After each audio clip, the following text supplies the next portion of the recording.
imagination.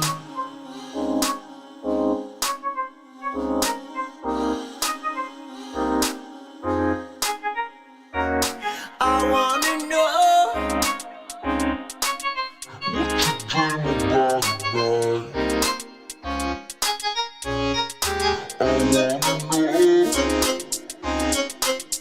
what you dream about at night. Will be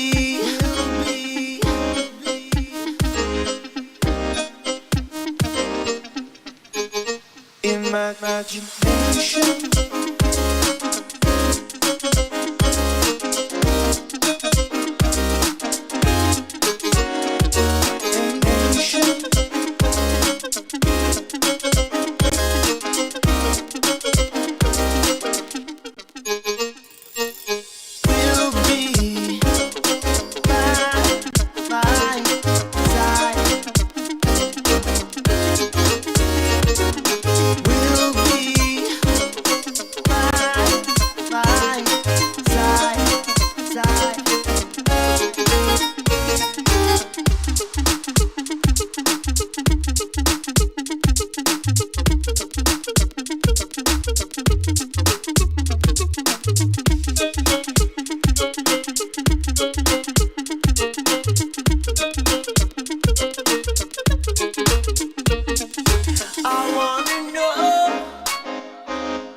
Can't never count me out, y'all better count me in. Got 20 bank accounts, accountants count me in. Make millions every year, the South champion. Cause all I do is win, win, win, no matter what. Got money on my mind, I can never get enough. And every time I step up in the building, everybody hands go up. And they stay there, and they say yeah, and they stay there.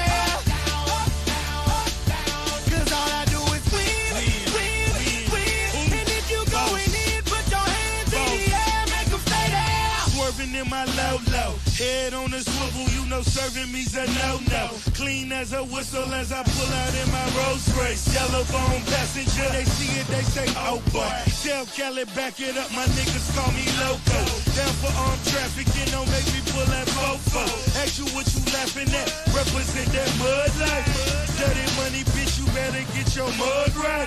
We come together holding hands and holler hood life. We all strapping all black, it's like Bud Light. All we do is win. You riding or what? Cause we riding tonight. Now she riding with me cause you wasn't riding. All I do is win, win, win, no matter what. Got money on my mind, I can never get enough. And every time I step up in the building, everybody hands go up.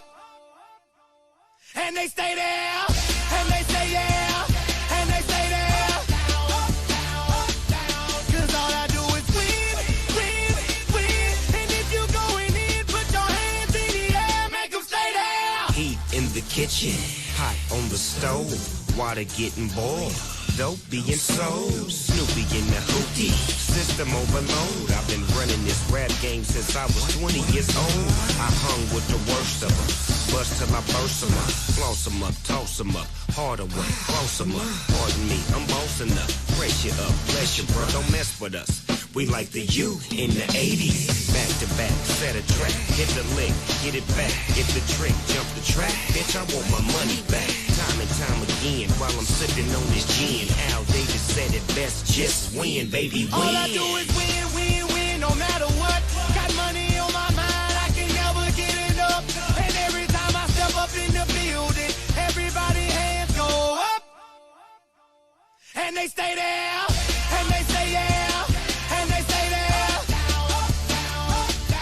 Cause all I do is win, win, win. And if you going in, put your hands in the air, make them stay there.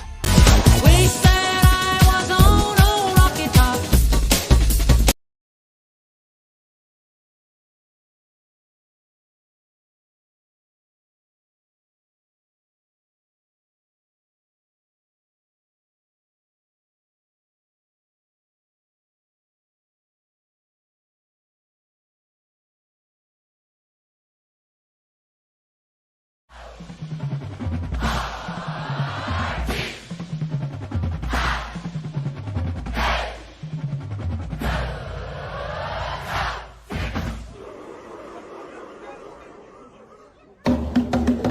The champ is here. The champ is here. The champ is here. The champ is here. The champ is here. The champ is here. The champ is here. The champ is here. The champ is here. The champ is here. The champ is here. Yeah. Okay, and now that everybody's present, I'm back to bringing gifts. I am everybody's present, and I'm the one smoking that shit that everybody's smelling. So you ain't gotta guess it, that's him. Watch out, and I'm the champion. Overdose flow, overdose slow, comatose. Whoa, that's a knockout. Don't make me hop out, pull a Glock out. Watch out for I let Will show you what the shop out. And BC's and Neanderthal, we see he bleeds. Any nigga existing in 3D. And yeah, wrong, get it on, get them wrong, and them very bomb bullets, send them home. Yeah, and Jay a slave with the K-O-K, lil nigga, but with the gun, but he take your space. And they gon' hate, but they gon' wait till our time's up. Now give me a clock, I can wind up. The champ is here. The champ is here. The champ is here. The champ is here. The champ is here. The champ is here. The champ is here. Look, and if I don't get signed, it's a damn shame, man. These damn lames in my damn lane. Move or get popped like the damn top of some champagne. Maybe ace at a damn spade. Booze or rampage, cause the man crazy and he damn thing on what you setting my aim. Shoot. And when I shoot him, I dilute him with the flow. You trash niggas polluting with the flow. So, I would recommend me stepping in and wrecking them till it's the death for them, no weapon. I step with a make met two bands, so let them in and I'm wetting them. Yeah, and I'm the best, fuck heckling him. So if you tested, I'm checking him. And I'm setting them regulations. I stamped it here, so holla at your boy, the champ is here. Yeah. The champ is here. The champ is here. The champ is here. The champ is here. The champ is here. The champ is here.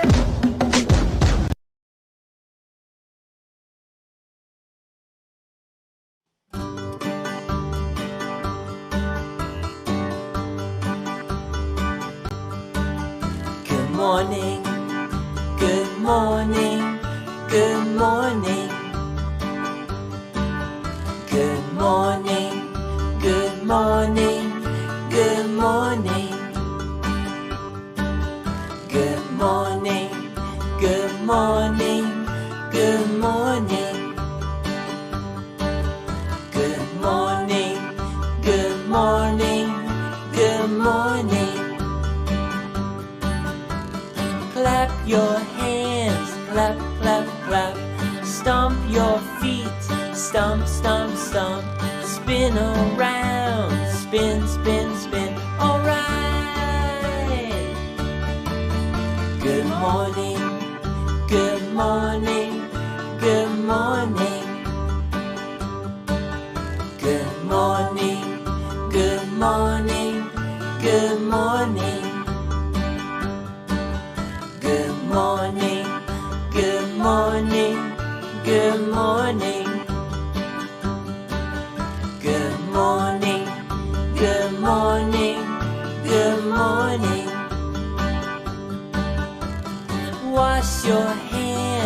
Wash, wash, wash. Shake your hands. Shake, shake, shake. Brush your teeth. Brush, brush, brush. Alright.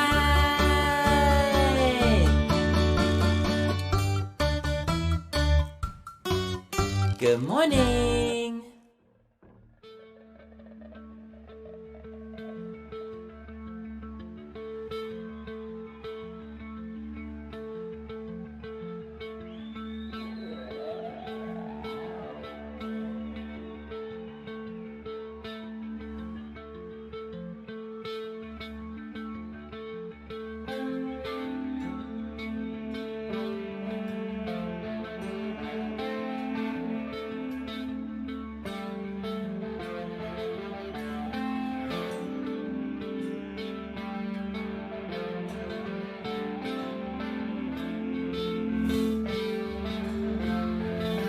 What a great day.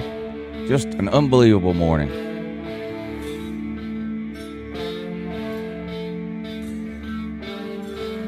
Where's all my undefeated people at? Can I get a U? Let me get, no, not a U. That's a bad analogy. Let me get a W. Let me get a W in the comment section from all my undefeated people.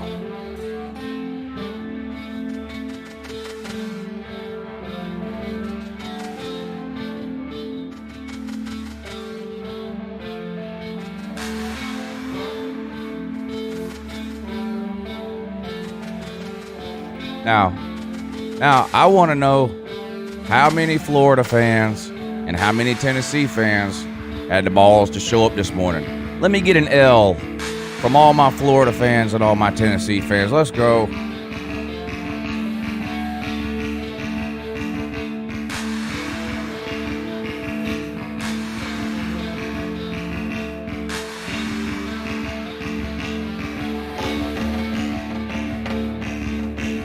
Miami can get in on these L's too. Let's go.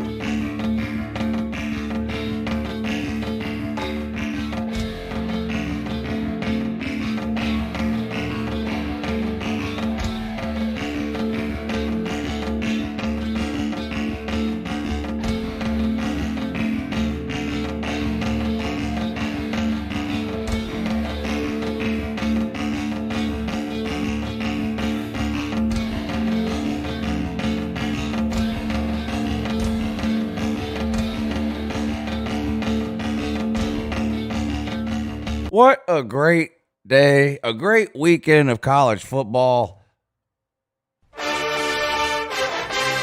Man, these people, man, I swear to God, every weekend. Oh, but wait till next weekend. Hey, Georgia come out and win again. Oh, yeah. Oh, that was no good. But wait till next weekend. Oh, they happen next weekend. Y'all probably losing again.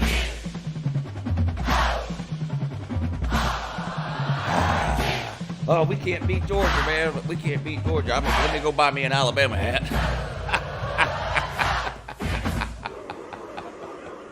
Oh, you dumbasses out shopping for Alabama hats tomorrow, man. Y'all are hilarious. Y'all are hilarious. Good morning, it's UncleLou here. Yeah, that's right. It's me, UncleLou. Live for you on LouTube today. That's right. I hope everybody had a good weekend. We had some good games. There was some tough losses for some teams. That Florida game close. That's a tough way to lose a game. I'd rather lose. I'm not kidding either. I would rather lose like Tennessee lost than like Florida lost. I mean that. The South Carolina loss last year was brutal. The national championship game loss was brutal. Those last minute losses are the worst. Oh yeah. Good morning, but you're on with UncleLou though.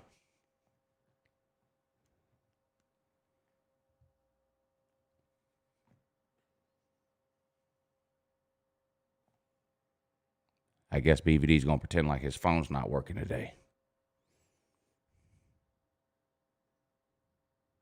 That's a shame, BVD. Well, what you doing, man? BVD going to act like his phone ain't working. I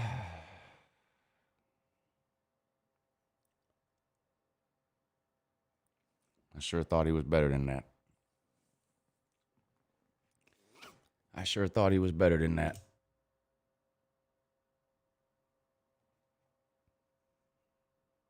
We can't, I don't know what you're doing, BVD, but we can't hear you at all.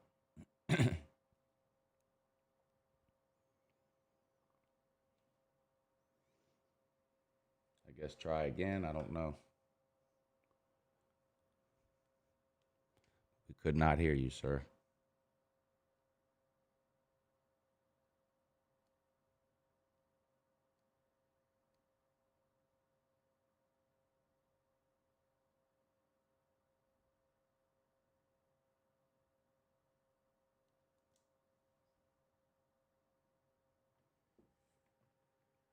Now we're not playing this game, are we?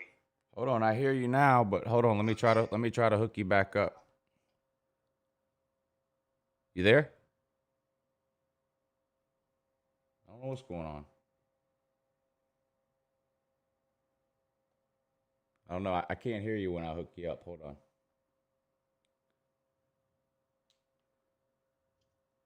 Say something now. Hello? Yeah, I can only hear you on speakerphone for some reason. I don't know what's going on. Hold on a second. Weird. Yeah, hold on. Hello. Let me try it a different way. Nothing wrong with the phone on this end. My phone has an L. My team has an That's it, Marcos Burgos. I have sabotaged. All right, we good? Yeah.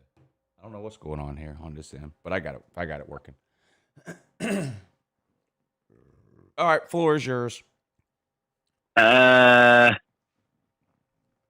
wrong with these people in the comments under the impression that I have an L? A giant one, sir. No. Yes, you No. do. I am undefeated. No. My team has a big fat giant L. You went at UncleLou last week. You lost. Damn it. Hoping you didn't notice that. Oh, I did notice. Okay, let's have it. What? Whatever it is, I'm getting a dose of this week. Oh, you don't need no. I don't know if you realize this or not, Lou, but you guys got a huge game this weekend in Tuscaloosa. We've got all week to talk about that. This is brag or cry, though. Oh. Well, I can't brag or cry. Okay, yeah. Cry. No. I refuse to. I'm better than that. See, now, this Celine Driver guy in the comments, however, he's been crying since Saturday. Quit shifting. This is about Tennessee. Okay. So, I don't know if you heard or not, but we've got a loss on our record now. Helmets are ordered. That's good. So that's taken care of. That'll be another 362 or 3-ish days of shit that I'll be taking from you and other Georgia fans. Right. Dude. What you should have seen coming, though. I should have. Yeah. And I could be one of those Tennessee fans that gets on here today and makes a bunch of excuses. You could be. Like our quarterback sucks, and our line had a bad day. Jim Chaney sucks. The weather was bad on our side of the field. I don't know. That's about it. Or I could just come on here and say, God damn, that defense was better than advertised. I could do that. Yeah. What about the offense? Your offense? Yeah. I honestly wasn't impressed. No. How many points do you think we have to score on you to impress you offensively? Well, damn it. 45 would have been nice. Yeah. 44 was pretty good. Right. Well, whose offense is better? Yours. Okay. But y'all scored 14 on offense. That's good. Your offense is better. Your defense is better. Your coach is better. I want to hear you say, what else is better? Keep going. I want to hear you say it. Your quarterback's better? Not offense. I mean, yeah, clearly he is, but that's not what kicker's better? Which one? Both? Say it. I want to hear you say it. I don't know what you're looking for. I want to hear you say Georgia's punter is better than ours. Oh shit! No question. I Field flipper. want to hear you say it though. Georgia's punter is better than ours. Yeah, because y'all a punter, you see. We are? Yeah, you didn't know that? No, we're long snapper. You. No, you punter, you. The NFL is filled with Tennessee punters, isn't it? Oh yeah, I guess.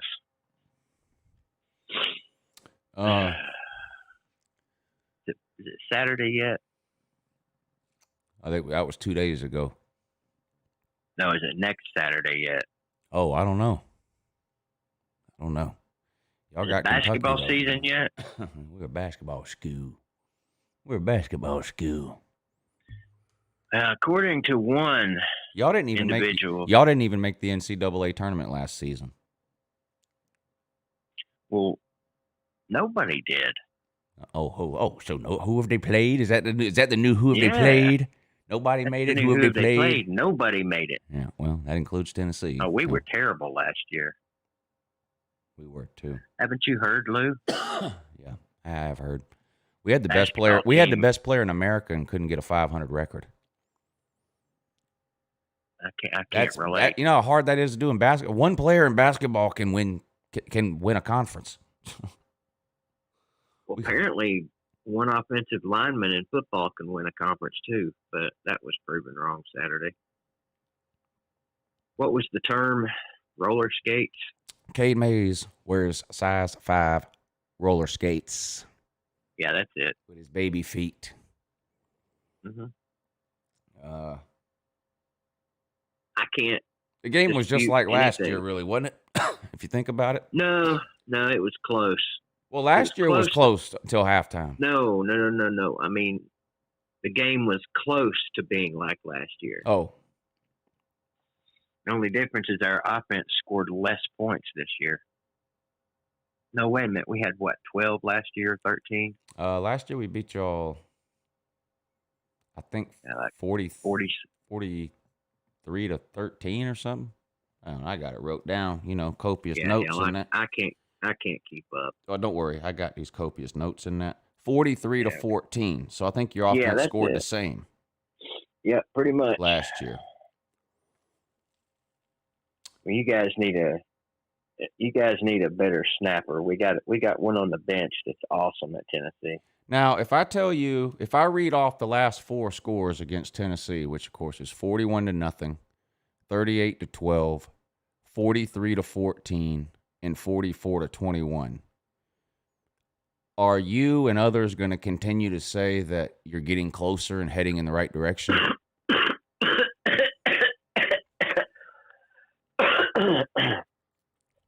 Sorry, I might be coming down with something. Damn it. 362 more days of this. But there's next year, Lou. I'm not the police, so I think you should have to answer these questions. I'm answering. Well, keep them coming. Well, I just asked one that hasn't been answered yet. I'd like to do one question at a time. Oh, what was the question again? Well, I read off the last 4 scores, and I wanted to know, do you still think Tennessee is close and heading in the right direction? Do I have to be honest and forthcoming Tennessee fan, or can I be delusional and still under the impression that things are getting closer fan? I would prefer honest, but you can answer any way you choose, sir. Okay. Yeah. No, things are not getting closer. Okay. It would be a lie to say that at this point. At least if you're basing it on the scores of the last 4 games. Right. True or false? Jerome Pruitt will have the balls to do what Kirby Smart did at the end of last year and tell an average to below average 3-year starting quarterback to hit the road a year early. God, I hope so. Of course, Garen Dudu can come back next year if he wants to. Or if Tennessee will allow him to. I mean, this year doesn't count against anyone's eligibility. So I know you're having some fun this morning, but the sad truth is he will be back next year, I think. Well, he'll 'Cause definitely be back unless someone tells him not to come back because he Right. doesn't have anywhere else to go. Well, I mean, he's pretty much said that that he's coming back in a roundabout way. Good. Because what he said this weekend was that was one of his last opportunities to beat Georgia. Implying that he has yet another opportunity. Exactly. Ah, yes. Now, I wonder if he thinks they're headed in the right direction and getting closer. Boy, I sure hope not. Man, he just needs one more year. Just one more. Basically, Garen Dudu came out after the game and said, wait till next year. That's basically what he did. Yeah, it sounded like it to me. Yeah. Now, as you call him, Jerome came out immediately after the game and said, we got some players that suck and they will be replaced. That's funny. I came out immediately after the game and said the same thing about Tennessee. They had had some players that suck. Yeah, like your entire offensive line, both your running backs, and Bryce Thompson. Bryce Thompson definitely is a dickhead. Yeah. There's no arguing that. If there's a Tennessee fan out there that's defending this guy, George Pickens, knucklehead. Please turn in your ball card if you're still defending that guy. George Pickens, knucklehead. Bryce Thompson, dickhead. Yeah. Now George Pickens has swung at people before though, as well. Oh, he has. Oh yeah, he beat the shit out of a Georgia Tech player. He's a dickhead too. Then. Yeah, you don't remember that last year in the Georgia Tech game? He threw 4 or 5 punches at a guy and then threw his head into a brick wall. This guy's not a dickhead. He's just well, I'm not going to say the word. It's not politically correct. He had to sit out the first half of the SEC championship game. But he's your best receiver, right? Well, that's the theory. On paper, the guy's on the milk carton right now this season. He hasn't been seen or heard from. What, 4 catches? Didn't you say? Let me see. Right? Let's see what I know he's got a couple of touchdowns, but I mean he's seriously done next to nothing this year, considering the hype. And I'm a little tired too. Oh, but he's double covered. Have you watched a Florida game? Kyle Pitts is double covered on every play. Mm-hmm. Every play. Jerry Jeudy was double covered on every play. The dude had 1,000 yards and 1,000,000 touchdowns. I mean, okay, you're double covered. Beat it. You're supposedly one of the best 5 or 10 wide receivers in America. Beat double coverage. You want to know what the real issue is? It's not even really a George Pickens issue. This is alarming and this is sad to me. What is this? Oh, let's give some credit where credit is due. Dude's got 8 catches on the year for 87 yards. Miracle. And the 2 touchdowns, like I mentioned. The real issue is that George Pickens is a deep threat. Oh. Right. Okay. Right. That's the problem, which is there's nothing George Pickens can do about that. You know, I'd like to personally thank George Pickens today. For being a deep threat? No, for being a outstanding, welcoming young man. Did you see what he did to Garen Dudu, as you call him? Oh, yeah. Well, he did look thirsty. Tried to give him a drink of water. Yeah, I'm kind of surprised that made so many people. I thought that was mad. pretty nice of him. Bryce Thompson isn't over there giving people drinks of water. Exactly. No, Stetson Bennett can't throw the ball further than 30 yards is the main reason why George Pickens is struggling this year. He's a deep threat, and we don't have a quarterback that can throw it deep. Well, we do, but they've got splinters in their butt. Well, you got a quarterback that can run. I'm not complaining about Stetson Bennett. I don't want anybody to get the wrong idea. I'm not complaining. Stetson Bennett. Why would Bennett's a slightly better version than Jake Fromm with the added benefit of mobility. So I'm not complaining about Stetson Bennett, but that is one of the issues with the whole where is George Pickens deal. Pickens is a deep threat, and Bennett can't throw deep. That's just the truth. Are you comfortable with, and maybe it's too soon to ask or to know the answer, how confident are you in Stetson Bennett's ability to lead your team on a game-winning drive? against a really good team. Mm. In other words, if you're down this weekend by 5, I would say 50-50 right now at best. I mean, I haven't seen anything Okay. like that.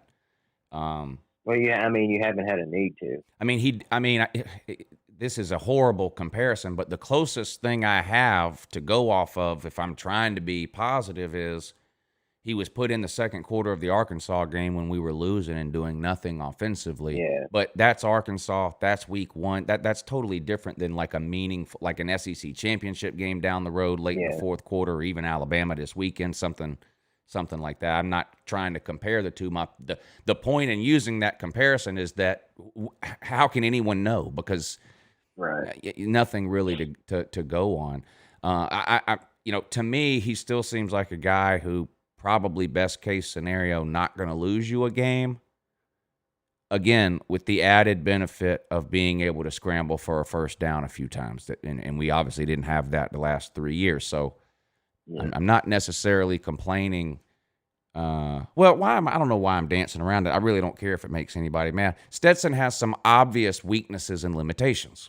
Some of his weaknesses you can just look at him and see. He's 5'9". Y'all batted several balls down at the line of scrimmage.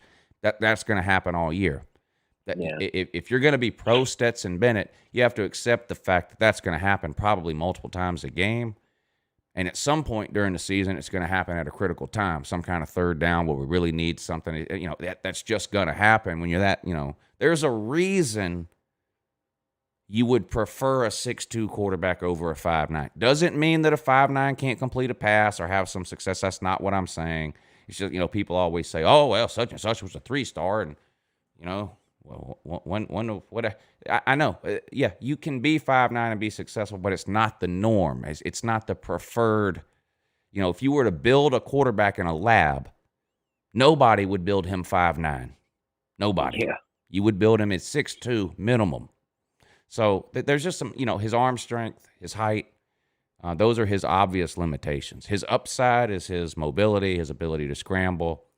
He has a bad habit of staring down a receiver too, but I can improve on that. But I'm not necessarily complaining about Stetson Bennett.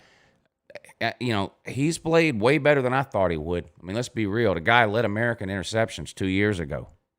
Now he's 3-0 as the quarterback of the number 3 team in America, and he's putting up better numbers than Fromm ever did. I mean, he's averaging 250 a game. I haven't seen that since Aaron Murray. I'm not kidding.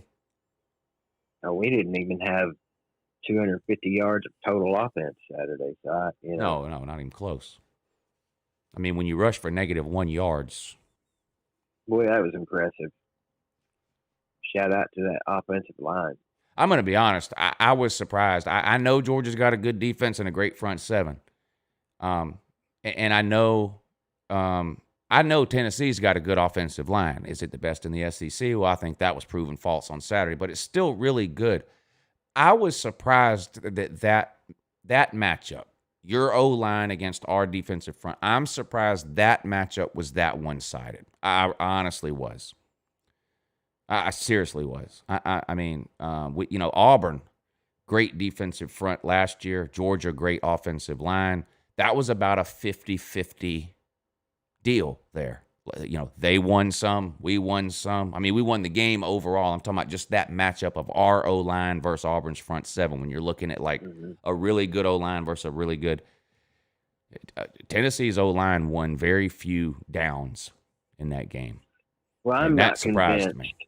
I'm not convinced, honestly, outside of Trey Smith, that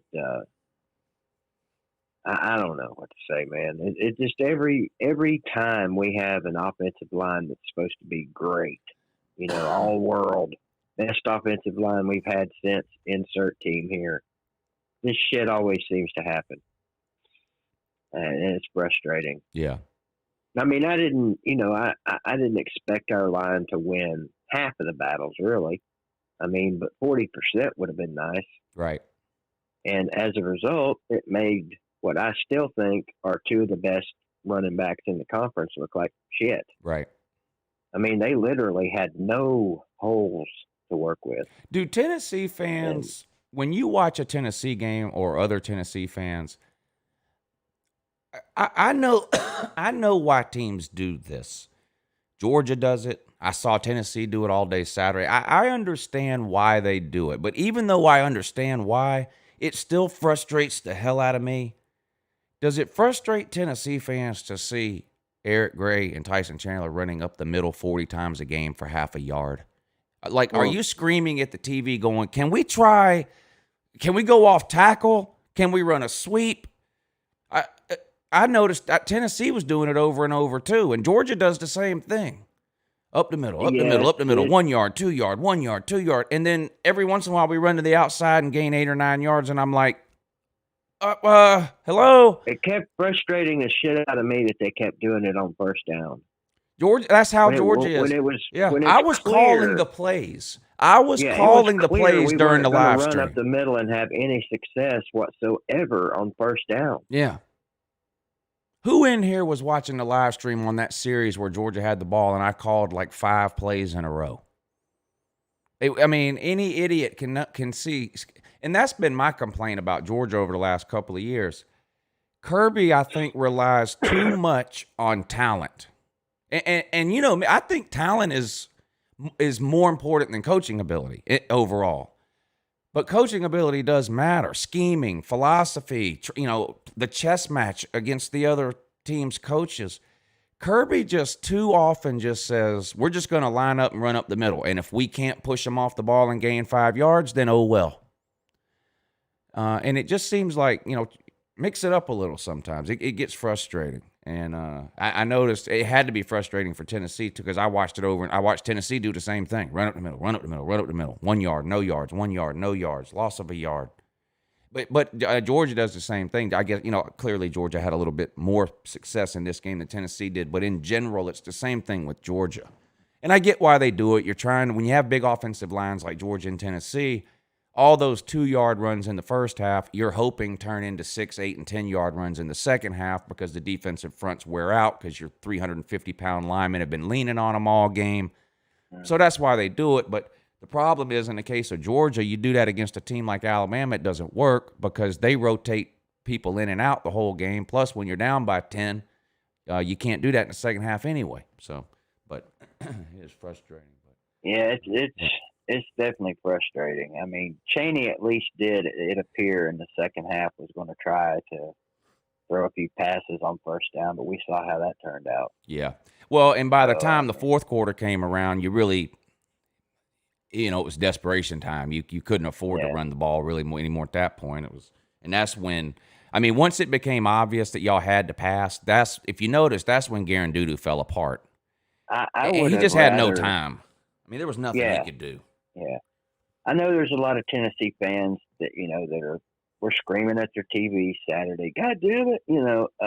I don't, those strip sacks, I have a hard time blaming that on him.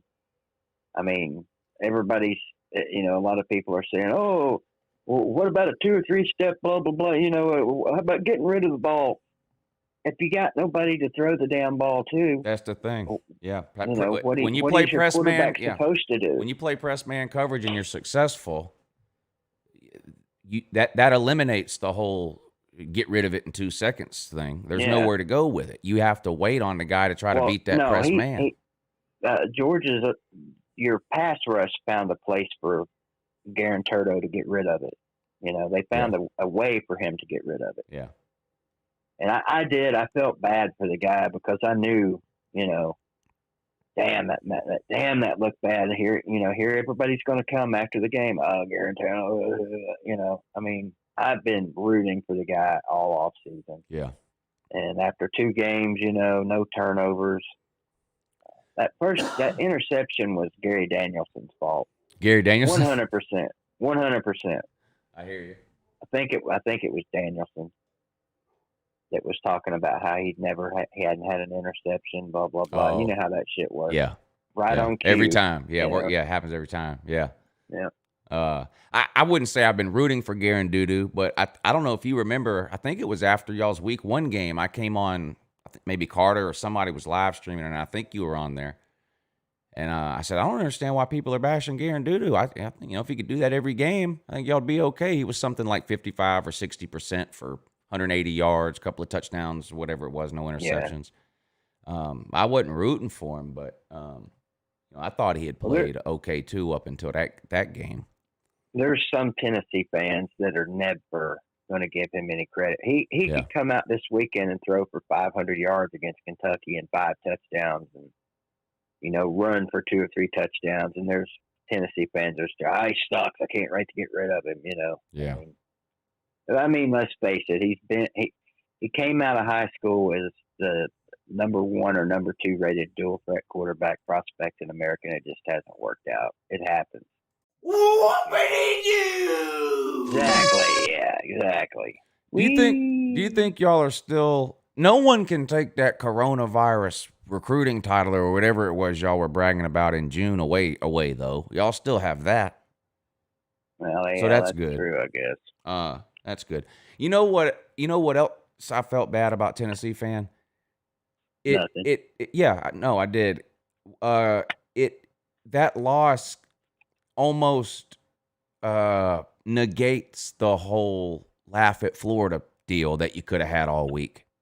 I mean, you could still do it, and at least now they sort of can't laugh at you either, But like it normally you would like to win in any week where Florida loses. You know what I mean? Right. Ha ha ha! But now they're just looking right back at you with the ha ha ha. Mm-hmm. And then both of y'all have to wait a whole nother week now to look at Alabama with the ha ha ha. You know what I'm saying? I think so.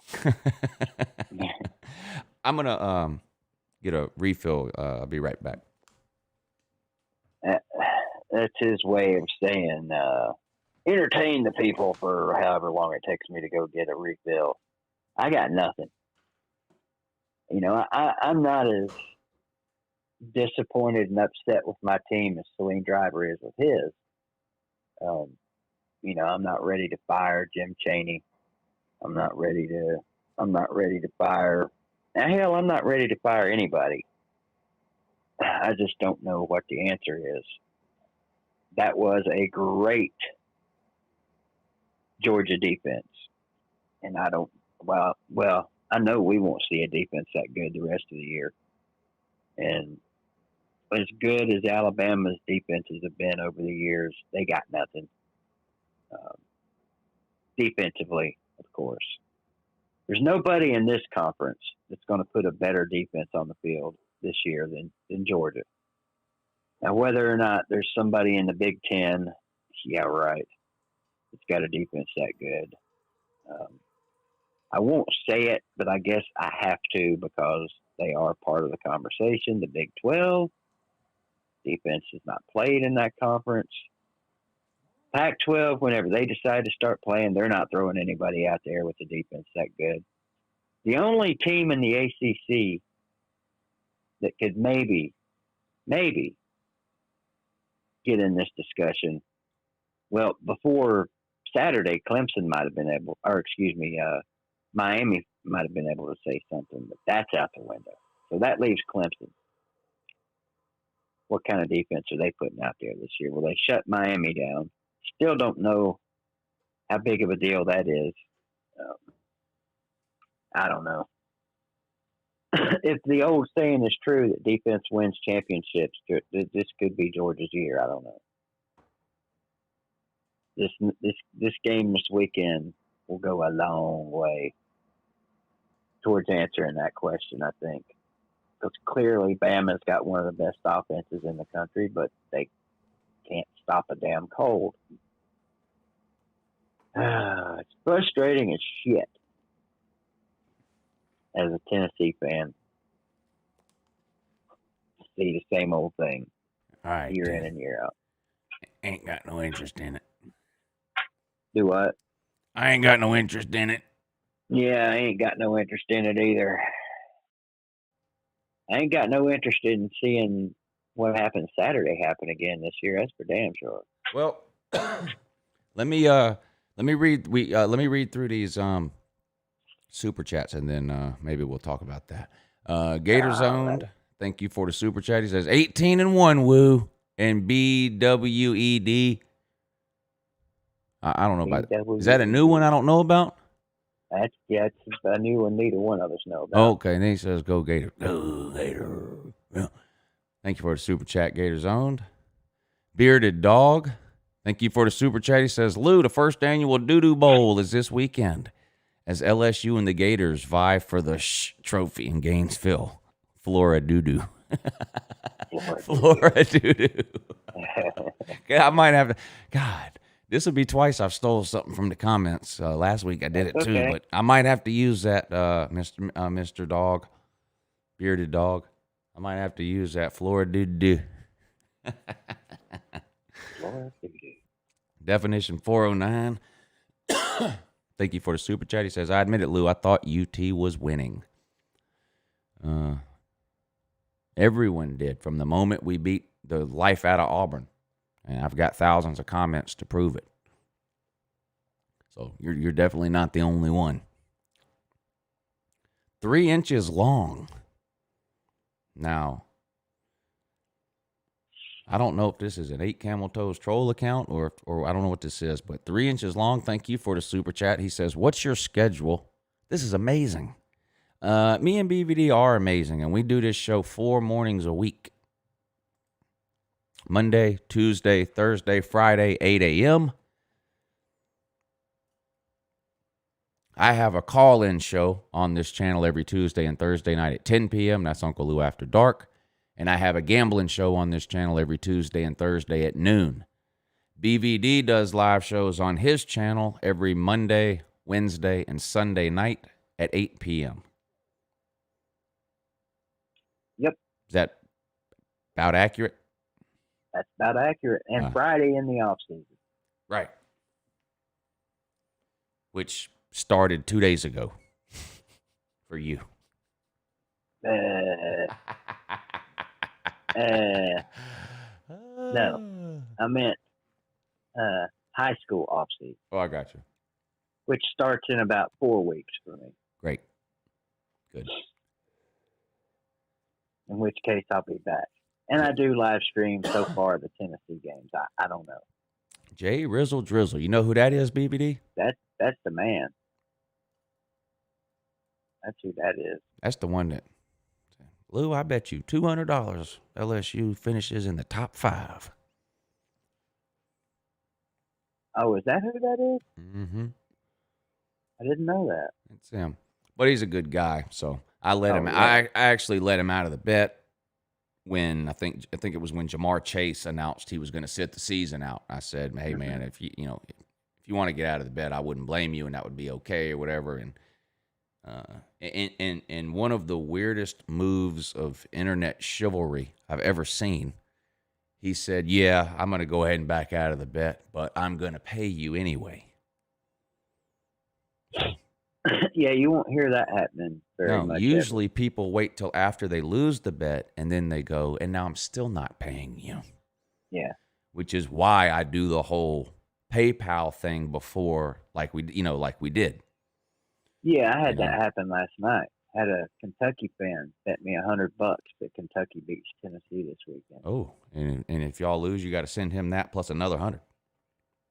Yeah, he gave it. I had him. Well, I mean, he mentioned sending it to you, and I said, "Well, Lou's not in here, so I don't know.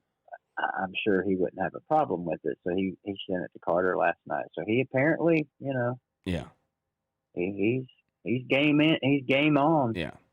I mean, I don't do that in real life with somebody I know that wants to make a $20 bet or something, but usually that's the way to figure out whether somebody in the comment section is trolling you and not planning on paying you if they lose, that kind of. I mean, here's the thing. If you're willing to bet $100 on a game next weekend, you should have that $100 right now, and you shouldn't mind letting a neutral third party hold that $100 effective immediately. If you say no, then you either don't have the $100 or you were just trolling the entire time. Right. Yeah. Well, I thought when he's the one that brought it up, not me. I just basically said, look, I don't make cash bets with people I don't know. Right. especially on the internet, you know. Yeah. And so he brought the whole thing up, and I could have sworn I thought he said, "Well, I'll go ahead and do that tomorrow." And I thought, okay, we're going to do it tomorrow. Why can't we do it right now? Free beer tomorrow. Yeah, but no, he went ahead and sent Carter $100 on PayPal. Yeah. So game on. Speaking of bets, man, your boy took a beating this weekend. Well, you knew it was coming. Yeah, there was no way I was going to keep that streak up. Yeah, there was just no way. Literally no way. Yeah. I mean, so I mean, gamblers I'm still way up lose for every now and the then. season, but that was definitely the worst. I think I had $812 heading into the week, so I lost about $200. And that's with a couple of big wins. With a couple of big wins? With a couple of big wins. What was it? What took you out? What put you in the negative category? Well, I had Texas on the money line this week. That was no good. I had Virginia Tech on the money line. That was no good.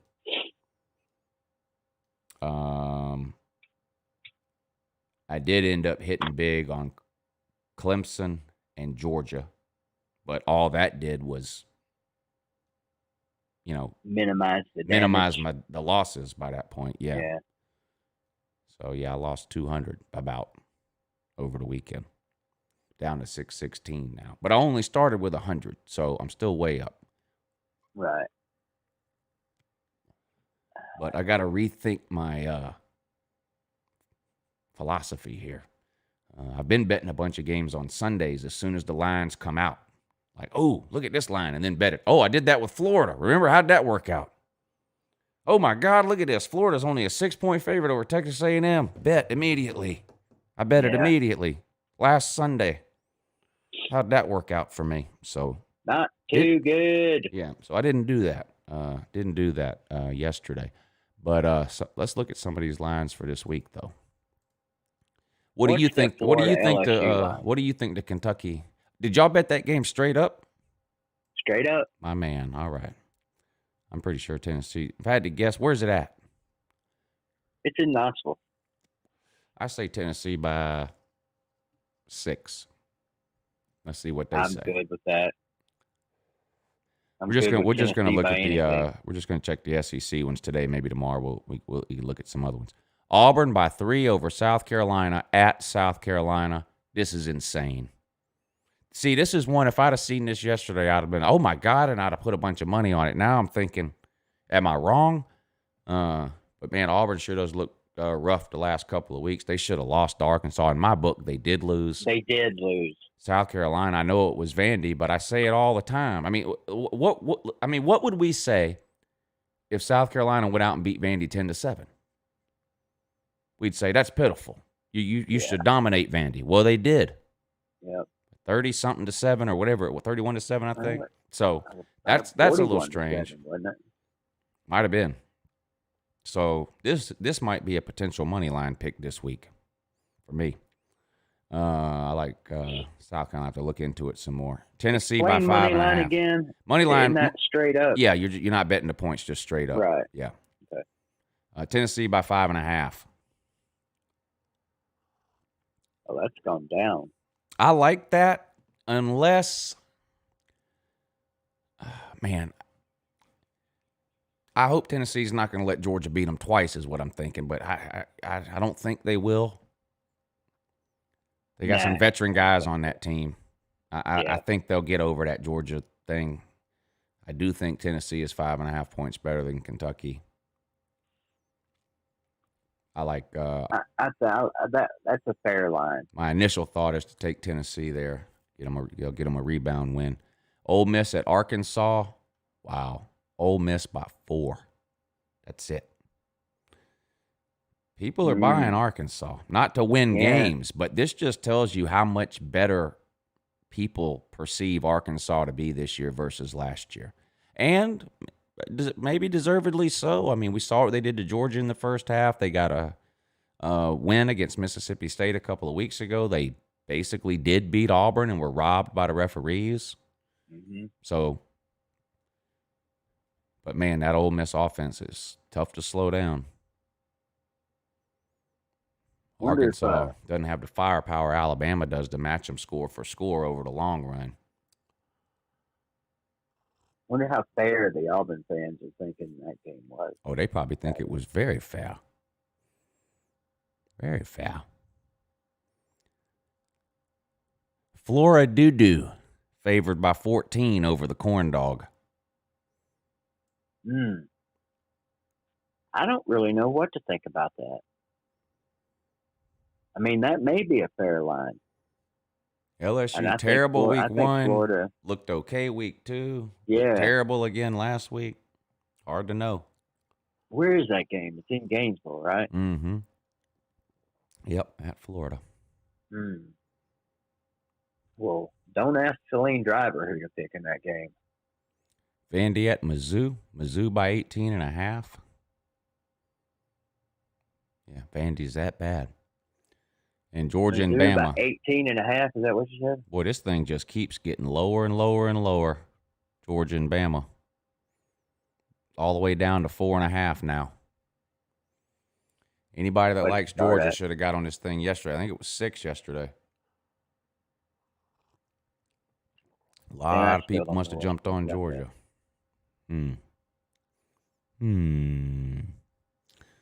Plus 160 on the money line, huh? That's a little bit over 1.5 times your money. Bet $100 and win. You get your 100 back plus another 160. Now that sounds fair. Yeah. That sounds fair. Night game in T-Town. Next week, CBS, 8 o'clock. Yeah, a bunch of drunks. So which one of these games are they putting? I guess LSU, Florida, they'll put on at 3:30, I'm guessing. Nope, that says ESPN there. Well, then who the hell's the 3:30 game? Maybe they don't have one since they have the night game. I know it ain't Tennessee and Kentucky. They might not have a 3:30 game this week since they're showing the other game at 8. I don't know. Yeah, I don't see another one that says CBS on here. That's kind of strange. Anyway, so that's some of the lines for this week. That's some of the lines this week out of the SEC. Doesn't some Big Ten teams start this weekend? Next weekend. Okay. Next weekend. Well, who's excited for that? I am kind of excited to see, some new teams. Jay Rizzle says, let's switch gears and talk about LSU. Miles Brennan is absolutely amazing thus far. Terrence Marshall's last 8 catches are 6 touchdowns, a 32-yard catch, and a 15-yard catch. Offense clicking on everything but third down. Our defense is shot and lost. No linebackers. How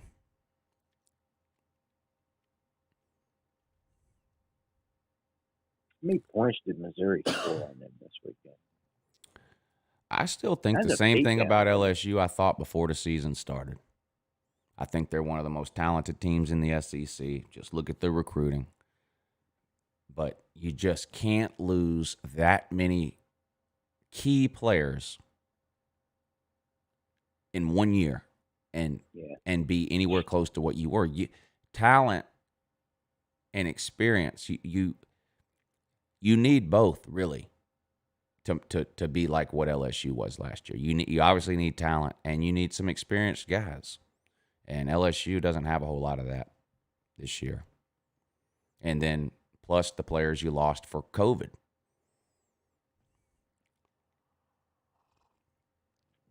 Yeah, I just don't know what to. I mean, I don't give LSU a chance at all this weekend. But I don't either. Would it surprise you if they went in there and won, though?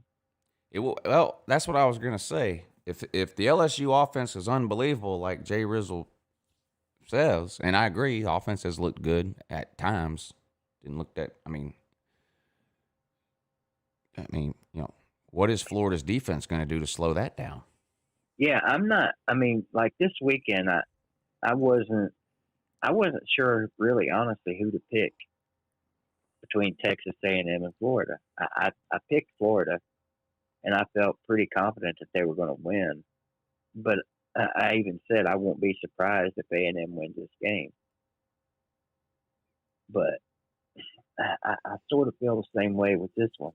I don't know what to think about Florida right now. This G White's in the comment section.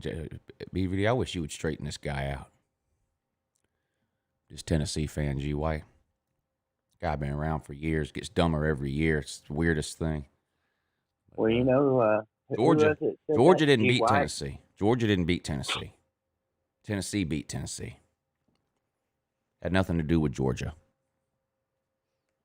Well, I tell you what, G White, we welcome people to come on here as guests all the time.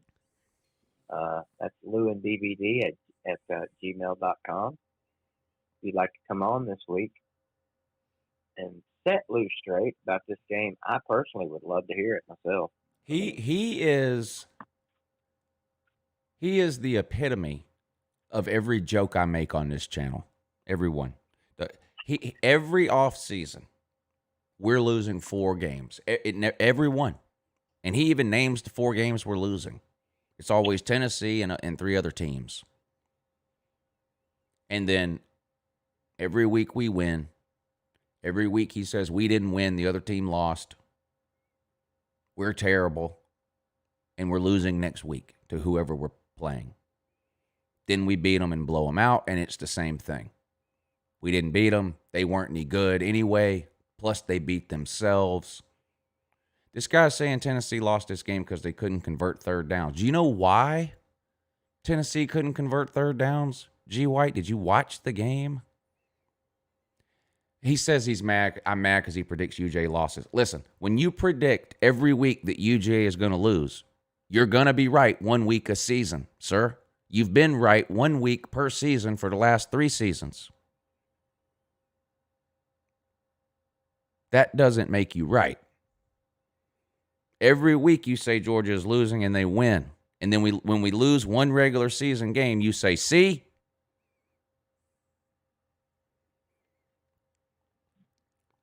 Anybody that watched that Georgia-Tennessee game and says Georgia didn't win, Tennessee lost is out of their damn mind to understand football.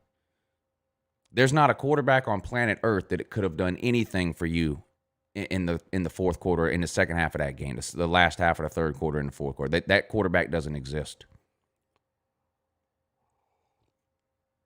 I'm trying to think of a quarterback this year anywhere in America. I mean, I'm sure there's some quarterbacks out there that could have done better than JG Saturday, but how much? Right. I mean, he would have literally had to have eyes in the back of his head to stop those strip sacks. And I said it myself. You can't ask a quarterback to run around in the pocket with the ball wrapped up like a running back does when he runs up into a pile of players. Unless it's a run play. I'm not going to say I felt sorry for him, but I kind of feel sorry for him because there's never been and probably never will be a tougher quarterback to ever come through Tennessee. I won't see it in my lifetime. The dude's taken a literal pounding. Physically, verbally. You know, people have yelled shit at him in Knoxville. See him walking down the street in campus, some redneck rolls by, hey, JJ, get the fuck out of Knoxville. You know, I mean, you know he's heard that shit. So that's why I've been championing JG all off season and pulling for him to have a great season. Now, I'm not going to root for him to have a great season next year because I hope he's bagging groceries somewhere. The experiment's over for me. I want to see what Harrison Bailey's got, or, you know, who was it last night telling me? Might have been Slim Shady. I'm not sure. Can't remember, telling me we got somebody coming in next year that's great. can't remember who the hell. Here's G. White explaining why why Auburn is about to whoop our ass. And then I could go back and show you where after the game he says Auburn is terrible and no good. And we'll get there.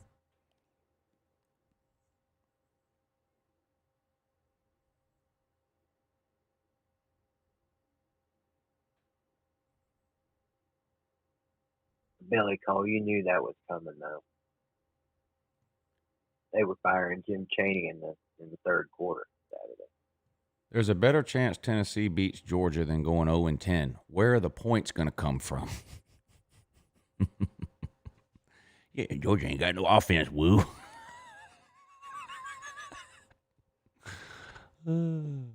44.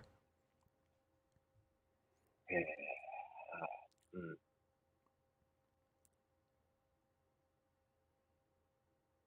I've still got Bama winning that game Saturday, but there's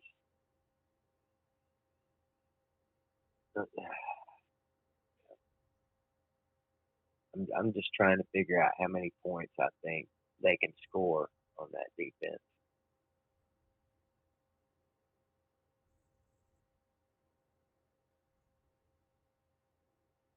Here he is 2 months. Here he is 2 months ago talking about beating Oklahoma.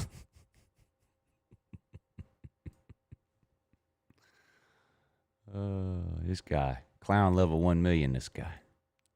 I must be up there on the clown level too, because I thought we would beat Oklahoma. Well, hell, y'all might have ended up being right about that. That'll be the one thing he can say he was right about this year until Georgia loses whichever one game they're going to lose during the regular season. Yeah, I'm with you on that one, G. White. I think we would beat Oklahoma, especially with the G. White. Tell me who you predicted to win the week of the Georgia-Auburn game. Who did you predict to win that game? Then I want you to tell me who you predicted to win the week of the Georgia-Tennessee game, and then I want you to tell me who you're predicting to win between Georgia and Alabama. He keeps asking me to prove it. We'll just let him prove it himself.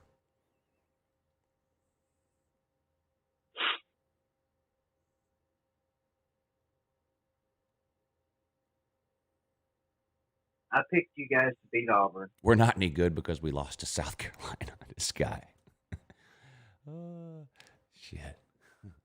When you're winning division titles and making the SEC championship game with a spot to the playoffs on the line, if that ever happens to you, G. White, which, let's be honest, it's not likely to, you'll figure out real quick, fast, and in a hurry that no one regular season game matters.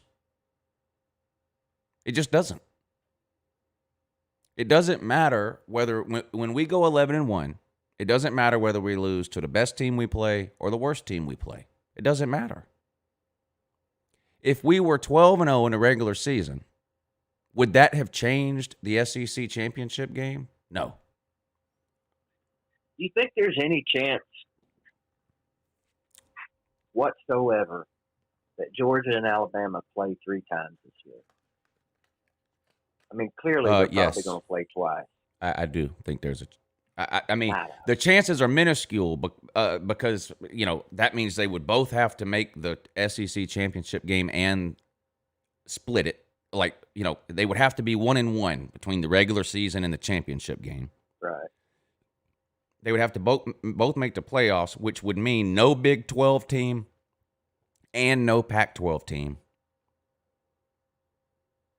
And then they would have to either be matched up. They would have to either be matched up in round 1, or they would have to both win in round 1. So the odds are astronomical. Yeah. If you went 12-0, I would be convinced you have an offense. This guy, you see what I mean? The dumbest person in the comments section.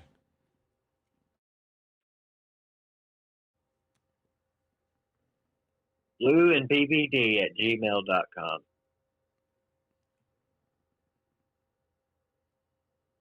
Imagine thinking Florida doesn't have an offense right now because they're not undefeated. This is how dumb this guy is. If Florida had a good offense, they'd be 12-0.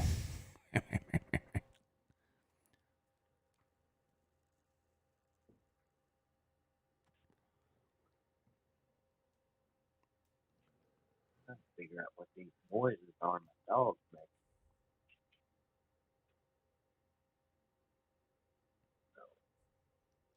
Yeah, good point, Kevin. Ole Miss's offense must be terrible. They're 1-2.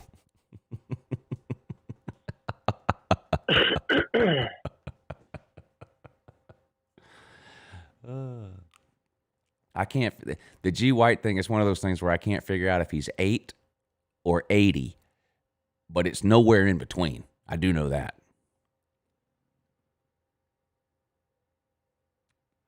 Been around forever, too. I give him credit. He does stick around. So I give him credit for that, and he's constant entertainment. I could make a comment on the comments video once a week just using his comments. So I love the guy, but he's dumber than a bag of hammers.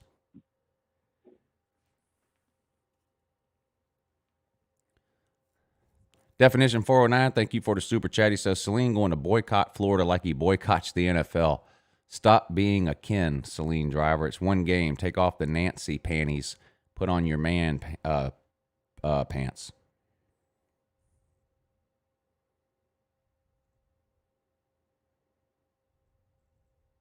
He's definitely not happy with Grantham. No. I don't blame him either. Yeah. It is unusual. Boy, he's trolling Celine hard. Bad. This definition 409 is trolling Celine hard. Now he says, just take a knee and join in, Celine. Celine, justice for all.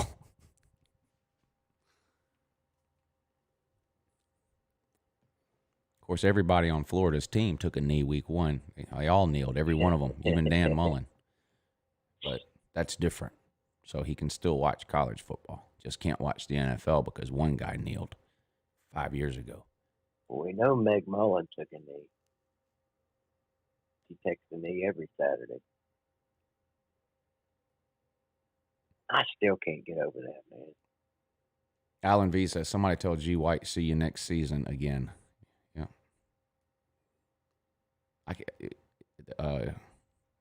Tennessee going undefeated next year. The Biscuit, thank you, sir. He says, G White, never has anyone said more to say less.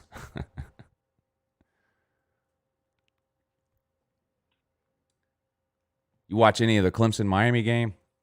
I literally did not watch a down of that game, and that's disappointing to me because I was really looking forward to that one. Well, what's disappointing to me is that neither of those games ended up being competitive. Yeah. And, I spent half the day last Tuesday making a 25-minute video, serious video, not even trash talking specifically about Tennessee and Miami.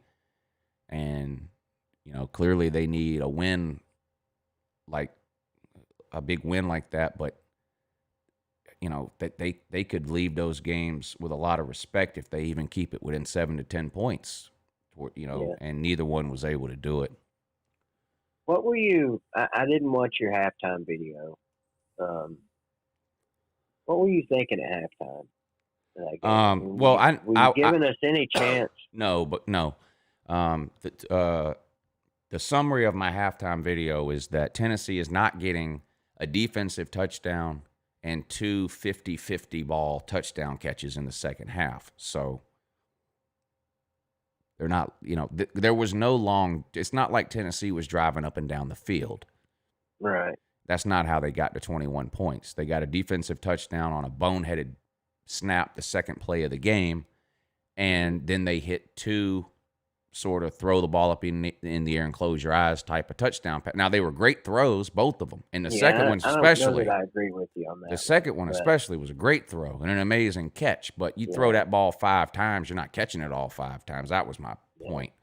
That Tennessee was not going to repeat in the second half what they did in the first half.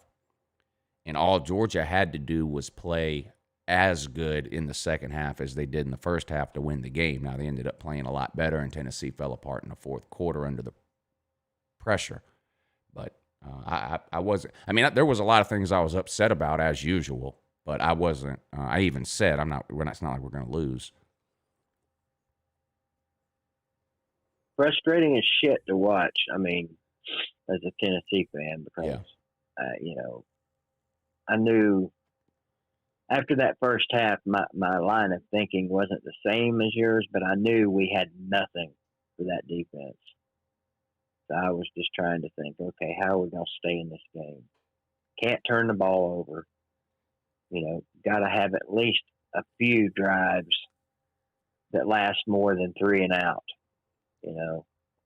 Well, it sounds cliche and people say it all the time, but generally when you're talking about how somebody can pull an upset, it's the same 3 or 4 things you say regardless of who the teams are.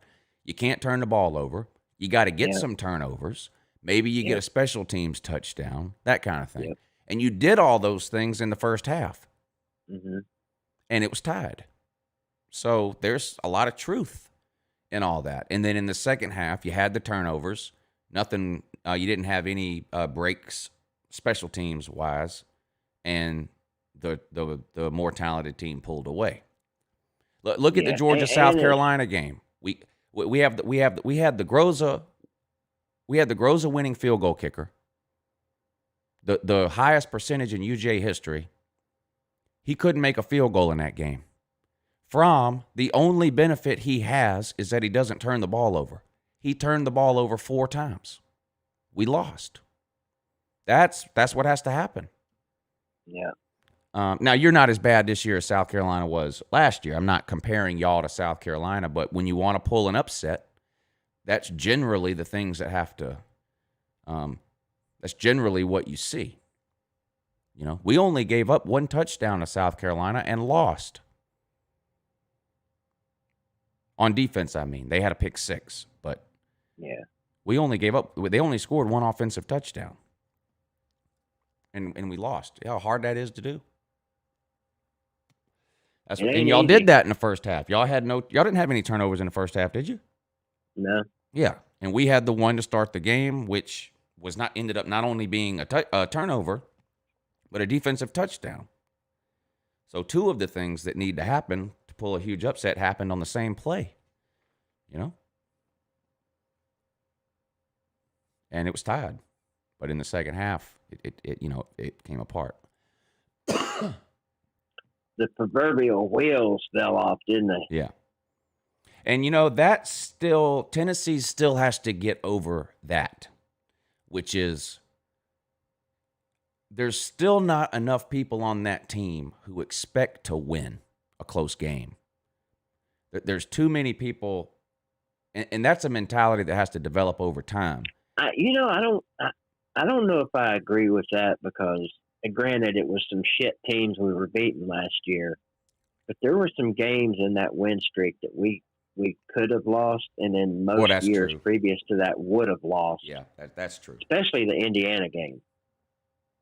That game 2 or 3 years before that, Tennessee don't even come close to winning that game. Now, did Butch Jones blame the crowd? Not Butch Jones. It's what? Did Jeremy Pruitt blame the crowd size? Did he blame that, or is that only a Dan Mullen thing? No, Jeremy Pruitt. Everything he had to say after that game was all, "We got to do this" related. Right. Now he talked like he's about to sit some people down. Think he'll actually do it? We'll find out. And if so, who would you? I'm trying to think of who he might have been talking about. Yeah, I me hope too. Bryce Thompson was one of them. Yeah. Because even though, he had some good plays in that game, it's just the retarded shit he did that, hey, Pruitt can't let that go on. Bama owns the SEC. Yeah, they've won the division once in the last 3 years. Sorry, go ahead. I don't know.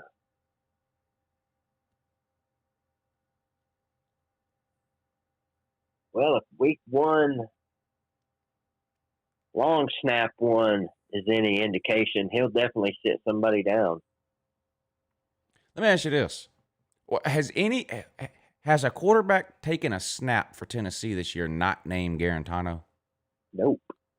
I know neither. Y'all handled Mizzou fairly easily, but JG stayed in even last drive in the fourth quarter even type of. Nobody even came in to hand the ball off or nothing. Nobody's come in to take a knee or hand off.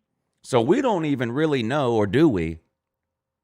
Let me ask you this. Forget benching somebody. If Garantano were to twist his ankle in the first drive this week against Kentucky, who would go in? Yeah, that's Do a good we even question. know? I don't. My best guess is Maurer. But I honestly don't know. I don't even know who's taken the second most snaps in practice. Still won what, Aaron? The Citrus Bowl? Congrats, I guess. Texas A&M is going to make a comeback.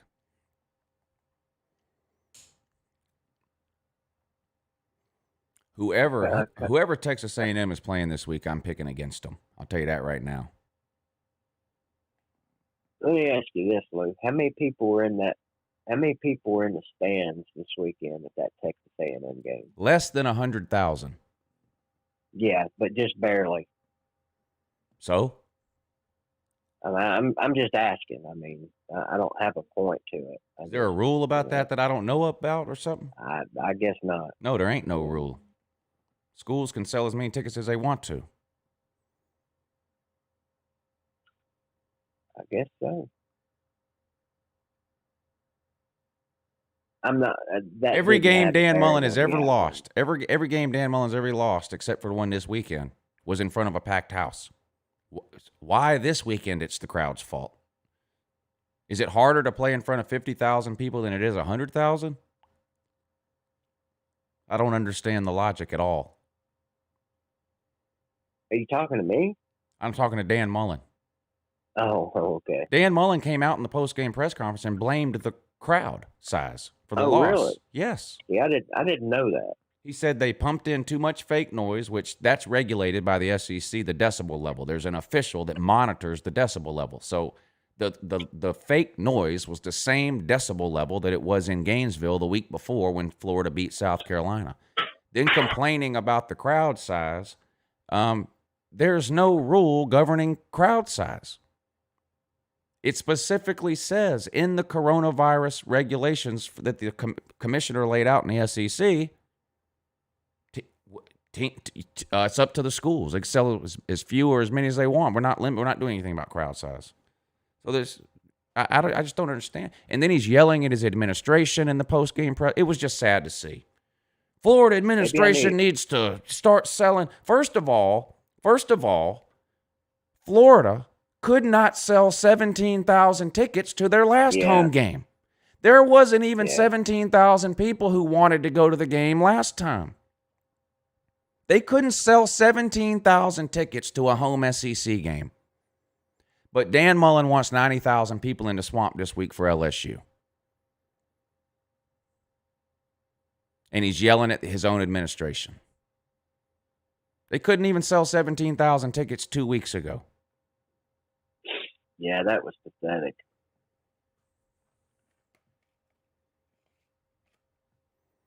I mean, I guess the louder it is, the harder it is to tackle or cover a receiver. I mean, okay, some delay of games and some false starts. That happens a lot to the opposing team in a road game. Wouldn't you agree? You get backed up near the student section or in the end zone where there's nowhere for the noise to go. We see that a lot. Crowd gets loud on third down. The quarterback can't communicate. They have to take a timeout or there's a false start. That literally happens 100 times a day on any random Saturday in college football season. You can't blame a loss, especially not that. The defense lost that game. Your own defense lost that game, Dan. Not 50,000 people in the stands. I mean, it's just sad. First of all, I knew it was going to be funny. He walked out to the press room for the press conference. He went to sit in the chair, and it fell over. And I said, here we go. Was it a folding chair? I don't know. Them folding chairs are pretty damn dangerous. Yeah.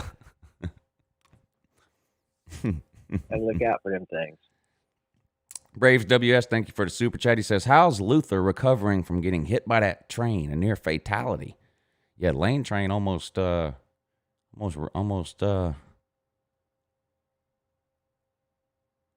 him. I'm more interested in the damn. I don't know if there's any nicknames for it. The leech train or whatever. Yeah, what happened to What the that? hell's going on there? I don't know. I can't figure that out either. 600 yards in the first game. Yeah, I mean, having a bad game, okay, yeah, that happens. But it's like, okay, week one, you set every and break every SEC passing record known to man. Yeah. Fast forward 2 weeks, you can't complete a pass. It's the weirdest thing. Mm-hmm. Very strange. They might go out this week and hang 50. Who they play this week? I mean, I get it that LSU ended up, LSU played terrible. I get that, but it's not like this is the first time in the SEC a team has ever played terrible. I mean, Vandy's had some pretty bad teams. Anybody ever thrown for 650 yards on them? No. Never. I mean, it's just been weird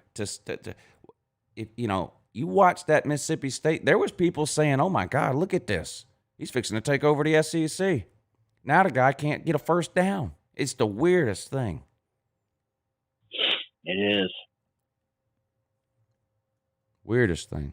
Right now, if it was played this weekend, damn it, I hate that saying. If it was, we know it's not played this weekend. But who's your money on between Ole Miss and Mississippi State? I'd have to go with Ole Miss right now. Ole Miss has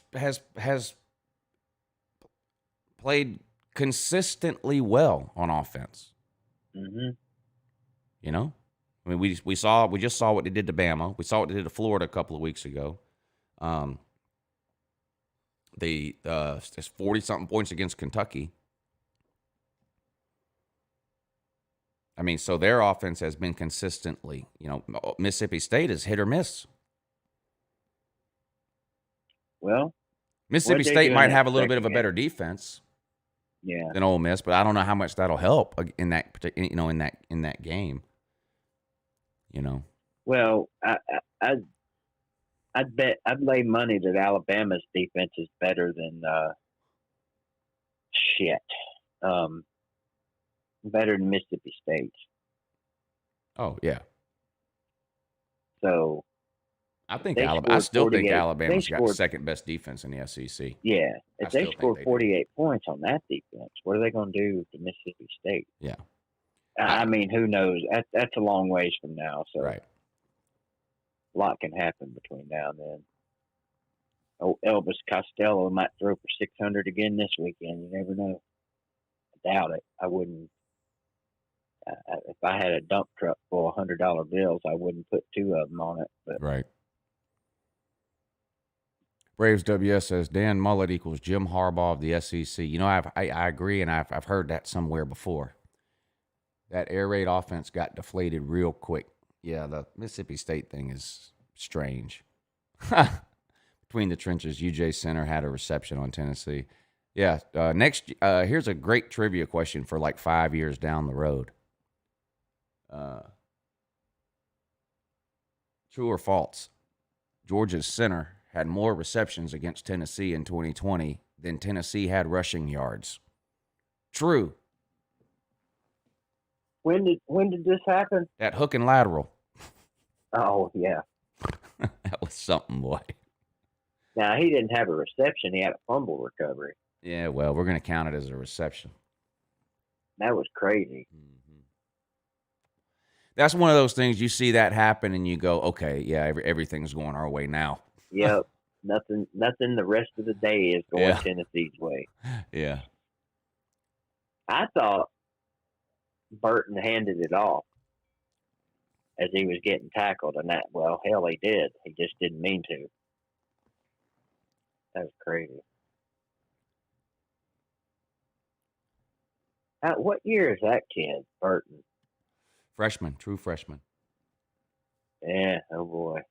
He's a track guy too, so I was happy to see them try to come up with ways to get him the ball. I mean, he caught some traditional passes, but they had like that variation on the jet sweep that they did to him, and they threw a couple of like hitch passes to him. Just you could tell they went into this game going, we got to find a way to get this guy the ball. He's a track. He's got ridiculous speed. He's a track guy. He's one of those gimmicky. I hate to use that word because it sounds derogatory, but like I refer to McCole Hardman and Tyreek Hill as gimmicky players, so it's obviously a compliment. But he's one of those types of players where even if you don't have a certain play in your playbook, you design one just for those people. We got it. We got to get this guy the ball, that kind of thing.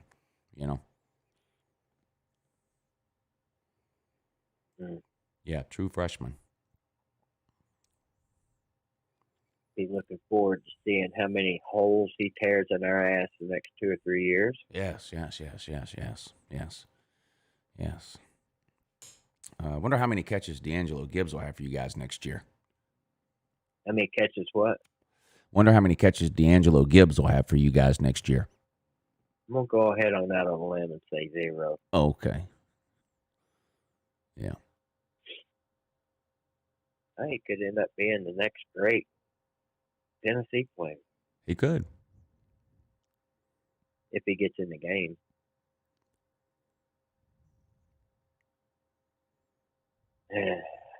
Lou's drywall guy says Anthony Schwartz is the fastest player in the country. That's a fact. He's a receiver for Auburn. Good to see Lou's drywall guy back. Yeah, I wondered if I didn't know if I'd ever see him again the way I treated him the last couple of days he was here, but he did deserve it. Yeah. The real drywall guy I'm talking about. Wonder if Lou's drywall guy got that car running good. I bet he did. I bet his family's riding around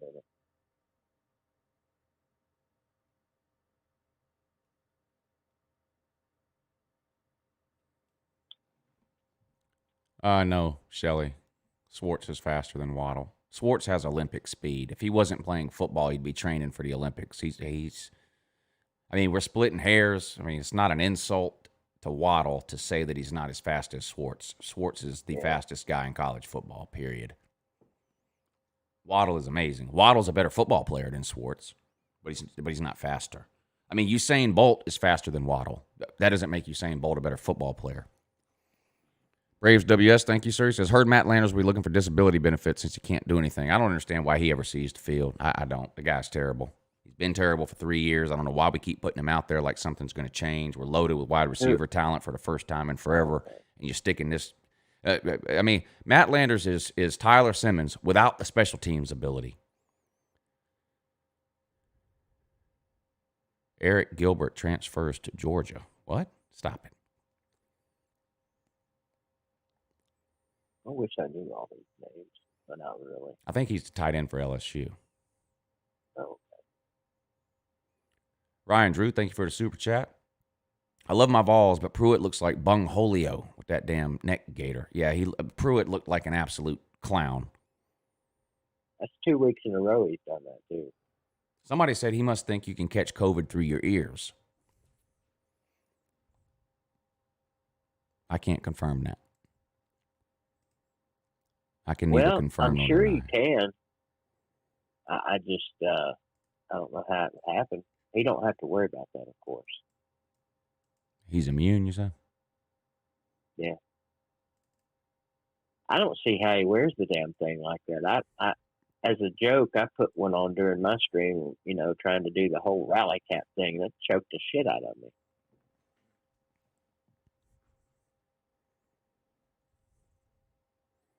That was something. That was something. So where's A&M right now? Are they back in the top 10? Yeah, let's pull a poll up. I'm glad I forgot to do that. I'm glad you mentioned that. Let's do that. Because I'll tell you I know one thing that's going to piss me off about this poll. Let's look at it. I'm going to see if you can tell me what's obviously wrong. Let me put it up on the screen. All right, here we go. Now, there's a few things obviously wrong.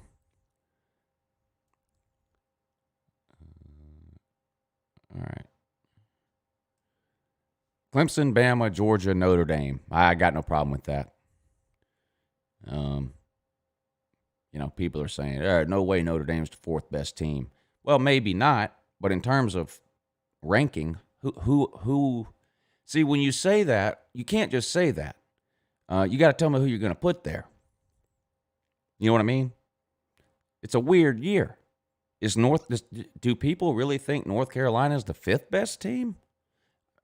I'm not saying they are or they aren't, but who else are you going to put there? Now, the only argument you could make is Ohio State deserves to be higher. And I agree, and I don't really, this is why I'm not ranking them yet. And you ought, AP and coaches, you ought not be ranking them either if this is what you're going to do. If Ohio State and North Carolina played tomorrow, and I know this isn't what the polls are based on, but I'm just saying, if Ohio State and North Carolina were to play tomorrow, Ohio State would be a 14-point favorite, at least. So I don't understand why you include Ohio State in the poll and then put them sixth. I don't understand that.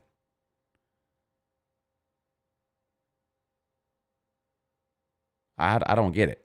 But so anyway, Ohio State 6, Oklahoma State 7, Cincinnati 8. Look at that.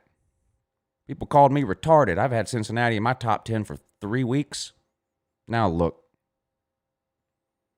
But who have they played? Who have they played? I had somebody tell me that. They hadn't even beat a top 25 team. Well, they don't play. They haven't lost to one either. They haven't played any. Geez. And this ain't a one-hit wonder. Look at Cincinnati the last 2 years and now this year. What do they have? 3 losses total? 18, 19, and 20. 3 losses total. One was to Ohio State. I mean, breaking news. A lot of people have losses to Ohio State. I'm not saying they're a national title team, but given the year we're having and how weird it is, they deserve to be in the top 10. This isn't a one-hit wonder thing. Should Florida be ranked below Texas A&M? Oh, of course. Of course. See, they have the same record. The only excuse for having Florida ahead of a team they just lost to is if that team has a bunch more losses. Like, take Georgia and South Carolina game last year. It would have been ridiculous to move Georgia or South Carolina up to 5 and Georgia down to 6 or whatever. I mean, it would have been ridiculous. South Carolina already had 3 or 4 losses or whatever. I mean, so obviously that wasn't going to happen. But correct me if I'm wrong, Texas A&M's only loss is to the team that this same poll says is number 2, Alabama. So, yeah, that doesn't make any sense to me. And I think Florida will probably end up finishing higher than A&M and deserving to in the end. But right now, I don't see how you justify that.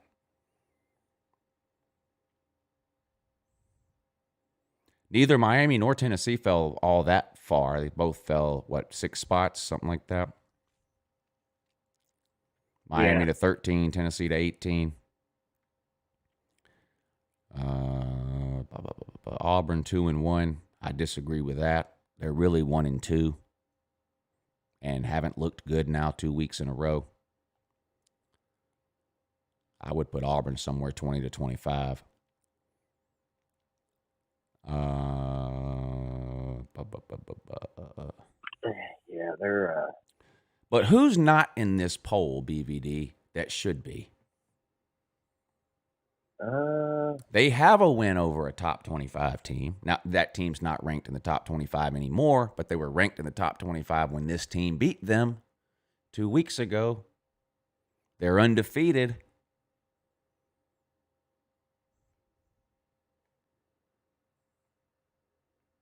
I don't know. You like that? You like their quarterback? Oh, Marshall. Now that don't make no sense. And they blew somebody else out this weekend. Yeah. I made money on that one too. They were only a 7-point favorite against Western Kentucky, who got smoked by Louisville. And I'm like, what is going on here? So I took Marshall big.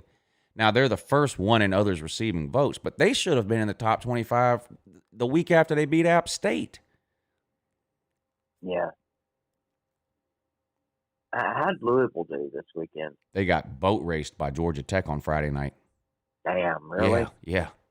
Didn't we both pick them? I actually ended up picking Louisville. That's what I'm saying. Yeah. Didn't we both pick Louisville? Yeah, Yeah. we weren't supposed to, because you're supposed to pick the home team in prime time when they're an underdog. I didn't do it, and cost me. Went against your own theory there. Yep, and it cost me. That won't happen again, will it? I'm sure it will. But so I don't have any major issues with this poll. I would, at the very least, I would swap Florida and Texas A&M, since they literally just played and it was, A&M won. So I would maybe swap that. I don't have any real issues with the top 10 outside of it's just weird to have Ohio State 6. Either don't rank them, or they should be probably even third or fourth.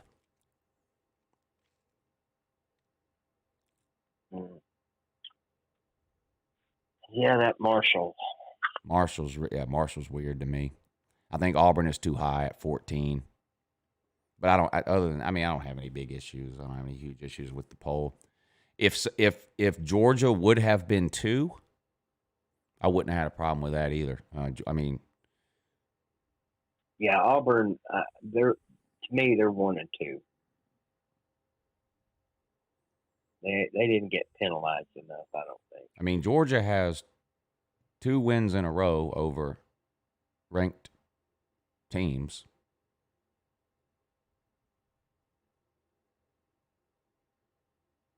Convincing wins. Georgia's the only Power 5 team to beat every opponent they've played by at least 21 points. So I know the whole who have you played, but are you telling me everybody has played good people and Georgia has only played terrible people? You just sound dumb if you say that. Clemson's played some pretty bad teams. They haven't beat them all by 21 or more. Alabama hasn't beat everybody by 21 or more. Notre Dame, no. North Carolina, no. Oklahoma State, no. Cincinnati, no. BYU, no. SMU, no. Just Georgia. North Carolina. Let me ask you this. 5 in the country. Out of all the teams in the top 10, this is to anybody in the comment section, out of everybody you see right here in this top 10, who has had the toughest schedule so far?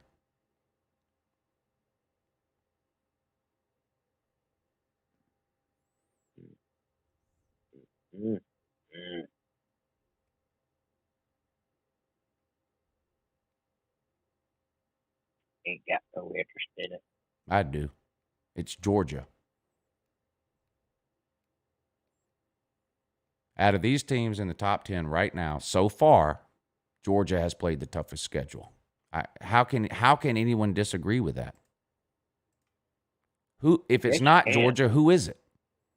Tell me. I'm looking. Who is it? Out of anybody in the top 10, who has had the toughest schedule so far? Who'd y'all beat in your first game? Bender, you have to be retarded. Georgia played Arkansas, so no. Yeah, Okay, so right, if you play one bad team, well, who in the top 10 hasn't played one bad team? I'm not counting right now. I can't count Arkansas as a bad team. You're comparing it to. I'm not saying Georgia will end up having the toughest schedule overall. I'm not saying that. But if you look at the games teams have played so far, don't just tell me it's not Georgia. Tell me who it is. If you say it's not Georgia, Bender. I think Georgia has had the toughest schedule so far. Now, and Georgia's schedule is front loaded. It's not getting any easier for the next 2 or 3 weeks.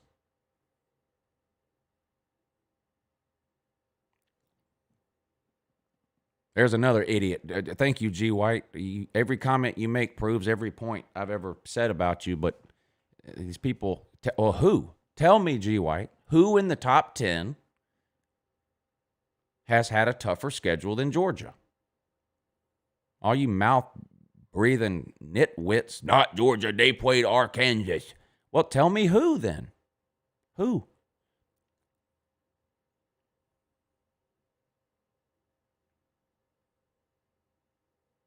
Let's see, who's Arkansas lost? Nobody has Georgia. named a single team in the top 10, not Georgia. People are saying it's not Georgia, but they're not telling me who it is, which tells me they're either trolling or they're hooked up to a breathing machine.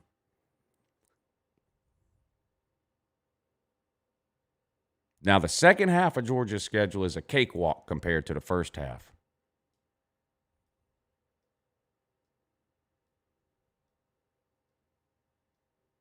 Who you got after Bama? Kentucky.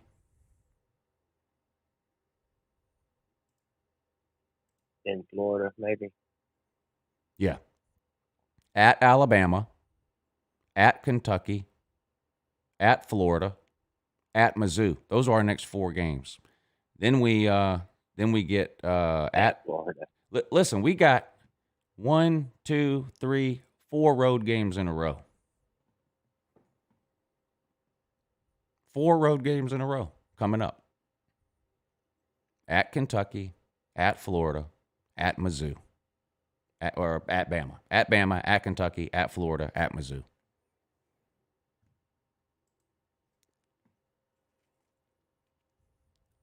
And then we end with Mississippi State at home, at South Carolina, Vanderbilt at home. We only have 4 home games all year.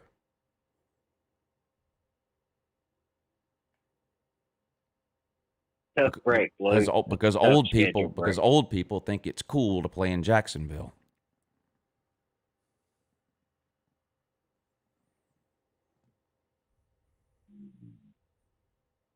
Suppose they'll ever fix that. Honestly, no. Yeah. But I sure wish they would.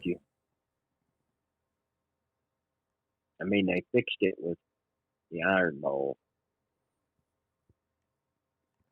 Speaking of degenerate gamblers, Stetson Bennett currently 7th in the Heisman odds.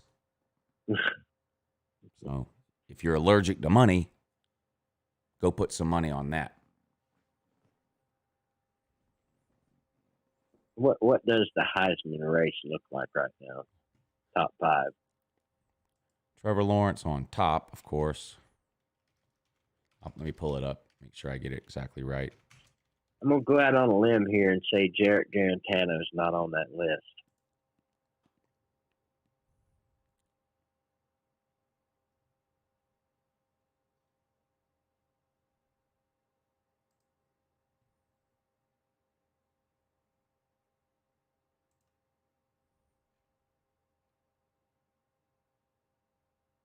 Trevor Lawrence, Mac Jones. There you go. Got to be on there.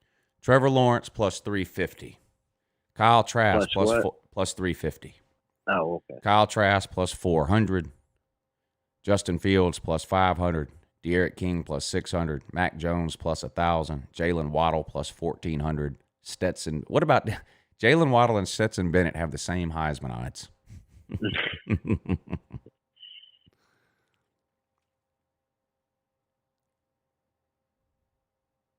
That's believable, Lou.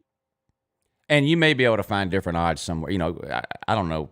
Not everybody knows how this works, but anybody can set their own odds and take bets on it. There's no standard. These are the odds, and this is it. So you might can find different odds somewhere else, but this just gives you a general. This will at least give you a general idea. Sam Howell, Najee Harris, KJ Costello, Devontae Smith, Ian Book, Sean Clifford. That's the Penn State quarterback. Travis Etienne's on here. Sam Ellinger's on here. My money's on Trevor Lawrence. Yeah. I will be shocked if Trevor Lawrence leaves college with 0 Heismans. I'll be absolutely shocked. Yeah, I don't see any way he doesn't win it this year. I mean, they would have to have a monumentally bad season, and that ain't happening. If Kellen Mond could play Florida every week, he'd be on here. Hell, anybody'd be on here if they could play Florida every week. If Elvis Costello could play the corn dog LSU every week, he'd be the favorite. He'd have it wrapped up by week 5. Oh, yeah, no doubt. No doubt.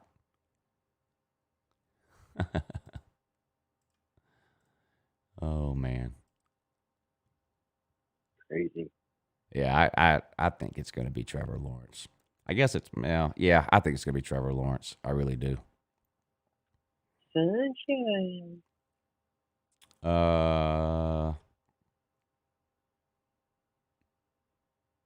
Y. Thank you for hitting the PayPal link this morning, sir. He says, greetings from Gainesville. I'm no Mike Reiser, but here's the joke of the day. Florida. Have a good morning, he says.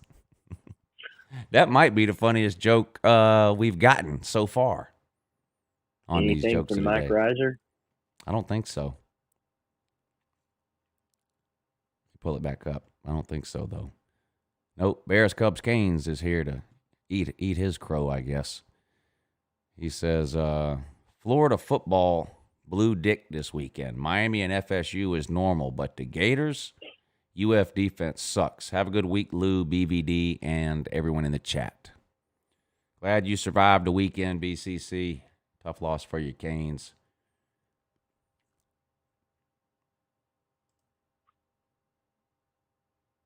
Yeah, 2 games that could have been great were absolute duds. Yeah. At least the Tennessee-Georgia game was fun for a half for outsiders to watch. And Clemson Miami game was over early, wasn't it? Yeah, but the Alabama Ole Miss game made up for that because you could quit paying you could stop paying attention to the Miami Clemson game, and so you had something else you could flip over to. Not if you were a Miami or Clemson fan. I know you watched that, but for for your average fan, the big game ended up being a dud, but Alabama and Ole Miss ended up being a great game.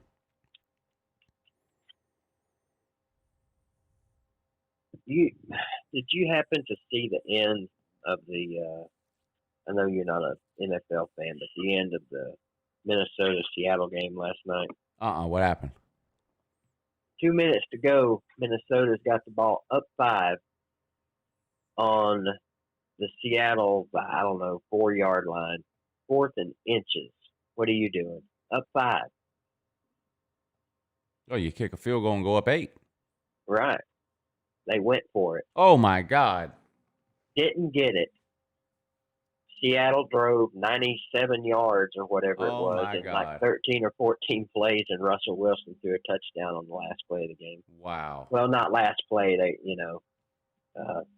Minnesota got to receive the kickoff and have 2 meaningless plays. Jeez. What a boneheaded decision. I mean, I understand his thinking there. If they get the first down, it's game over. But if you kick the field goal there, the worst thing that's happening is you're going to overtime. Yeah, I think you kicked the field goal. I don't even think you think about it. You just kicked the field goal. Oh, my God. He might be on that Dan Quinn plan in a minute. That coach. Could be. Shout out to the Falcons fans, by the way, too. You guys got your wish. Yeah. Fired Dimitroff, too, which that's better than firing Dan Quinn. I've been saying it. The Falcons are the worst drafting team. Isn't it? It's the Browns and the Cardinals, but after that, it's the Falcons for the worst drafting team over the last 10 years. I mean, my God, how many busts they get? The list is endless. So, yeah, they got rid of their coach and their GM. They're gone. So now hiring in Atlanta. Who are they going to go after? I have no idea. No clue. No idea. If they were going to go after a college guy, who would it be? Probably the same names we always hear. Lincoln Riley, maybe Harbaugh. I don't know. Is Harbaugh going to even go back to the NFL? I don't know. I think he might. I mean, it would be clearly a money decision, I would think. But, I mean, he's got to be making great money at Michigan. Oh, yeah. I think he's making $8 million a year. Well, I mean, I don't know. Other than possibility of getting fired if he don't beat Ohio State soon, why would he leave? That's, yeah. That's you would think that's his dream job. A couple of coaching vacancies now. I think the Texans have one, too. Yep, they do. Yeah, I still can't believe. I can't remember who the damn coach is for Minnesota. Why is everyone fascinated by Lincoln Riley? He's considered one of the best offensive minds in football right now on any level. Several NFL teams have paid Lincoln Riley in the offseason to come in and consult on the RPO zone read deal. Nobody runs it like they do.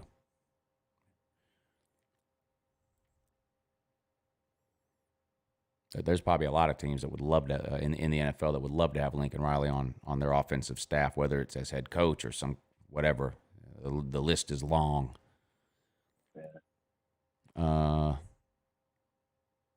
Braves WS, thank you for the super chat. He says, Arkansas looking much better than they're getting credit for. Honestly, the Swine are playing over their head and looking not too bad. They're definitely a lot better than I thought they would be. I said all offseason, Sam, I said we may look back in 10 years at Sam Pittman and say, God, that's the greatest coach in history, but it won't be because of anything they did this year. I must have said that line 100 times over the offseason. I just thought that team was so bad from a talent standpoint that there was nothing anybody could really do in 1 year. But I don't see how you can watch Arkansas and not immediately agree that they're way better than they were last year or the year before. Totally unrecognizable from last year.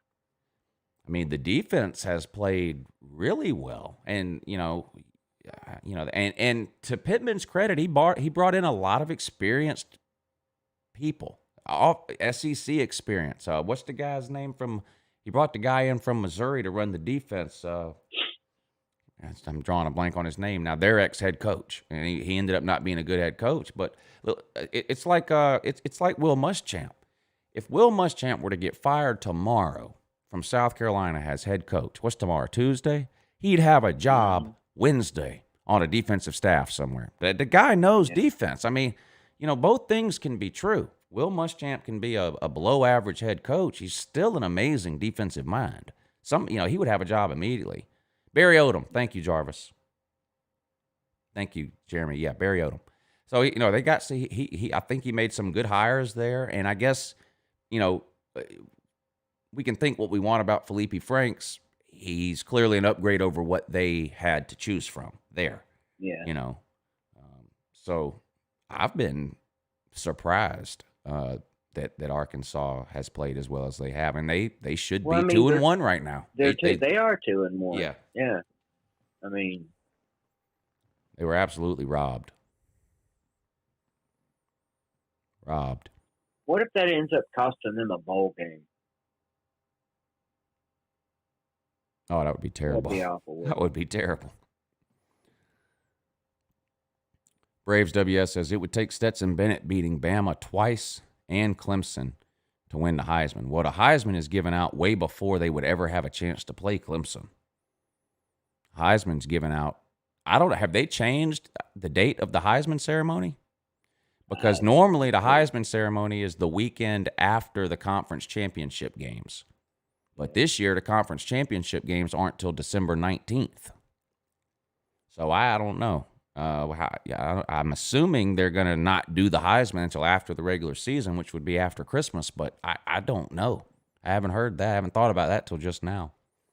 But in any case, it would be given out way before he ever had an opportunity to play Clemson. Cody Blevins, thank you for the super chat. He says, "Go Vols! I will eat crow, but I will never give up on my beloved Volunteers." Well, that's what you have to do, Cody. You got to stick with them thick and thin. That's the only way to fan, honestly. Yeah. You got to stick with them. And, you can come on with the fire the coach, bench the quarterback. Yeah, that's fine. But, yeah, you got to stick with your team. No, nothing else you can do. Funky Fudge, thank you for the super chat. He says, "I see the light now. # fire Todd Grantham." Yeah, I've been shining it right in your eyes for 2 years. I'm glad you're able to see it now. Lost Aggie, thank you for the super chat. He says, "WTF. We beat Florida and still ranked behind Florida." Yeah, that makes little to no sense. I agree with you there. That happens a lot, though, it does. Unfortunately. Yeah, it does. Seth Rutherford, thank you, sir. He says, "Good morning, Lou. Sorry to be MIA on Saturday. Watch the game from on top of a cell tower. Go Dogs." I guess you're a... That don't sound like any fun. Yeah, he must be one of those climbing type people. Yeah. Waikiki says, Got "Get more the likes balls than I've got." Yeah, thank you, Waikiki. Yeah, can we get the likes up? There's 267 people in here. Less than Not enough people like it, though?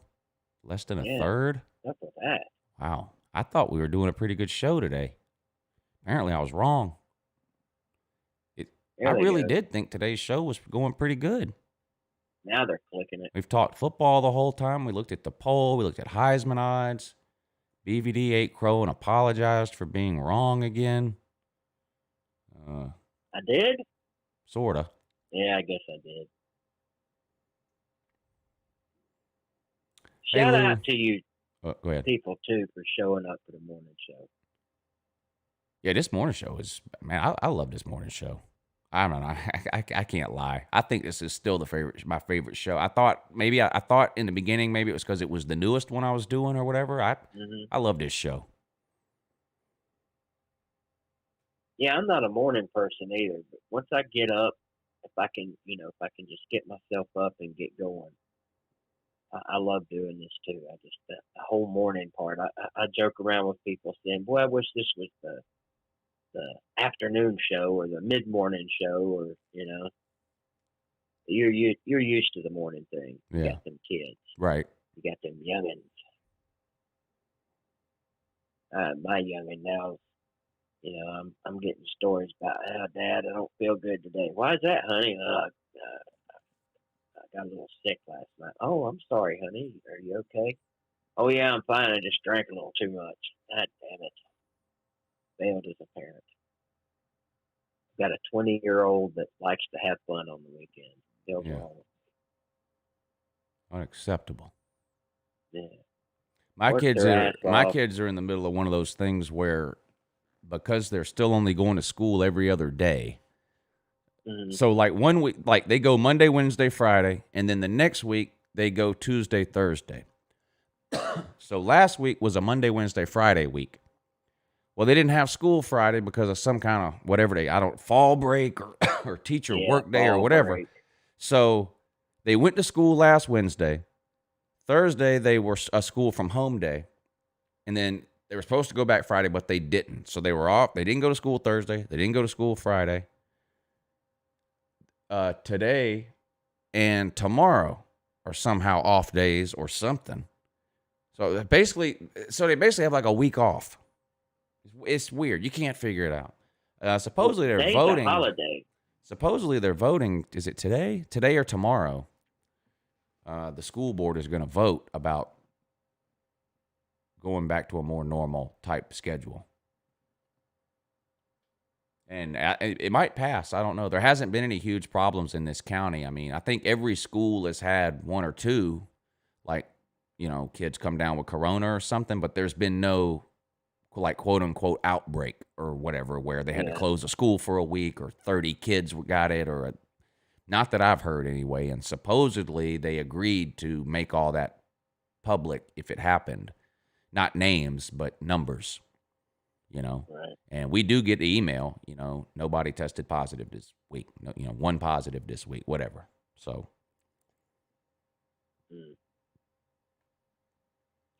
They're back at it full steam here in my county. yeah. See how that turns out.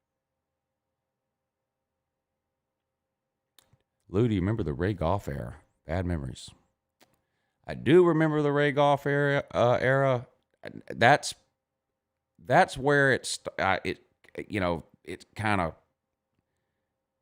I'm no expert on the Ray Goff era. I'll say that. I was just starting really to watch and pay attention to football towards the end of the Ray Goff era.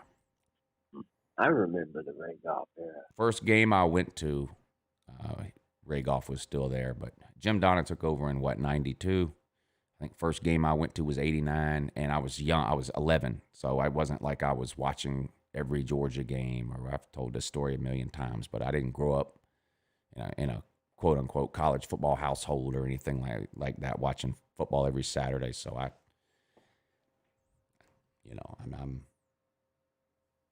mid-90s is when I really started paying attention to college football. That's hard to think about, or not hard to think about, but hard to believe. God, I'm old. And I don't think Jim Donnan gets. I think Jim Donnan is better than the way people talk about him. He didn't win the SEC, and I guess that's the problem. And I'm not saying I disagree with firing him when they did or whatever, but he had some 10-win seasons, and this isn't, Georgia wasn't like they are now. A 10-win season was great then, but it's also, Donnan wasn't Tennessee either. I mean, Donnan had some good teams. It wasn't like, Donnan wasn't Butch Jones or Derek Dooley, and I could name coaches from other schools too. He had some good teams. He had a couple of good years. He was the one that finally beat Tennessee. He beat us once. Yeah, in Athens, the goalpost came down. Yeah. Quincy Carter was quarterback. I was at that game. Quincy Carter. Only time I've ever been on the field.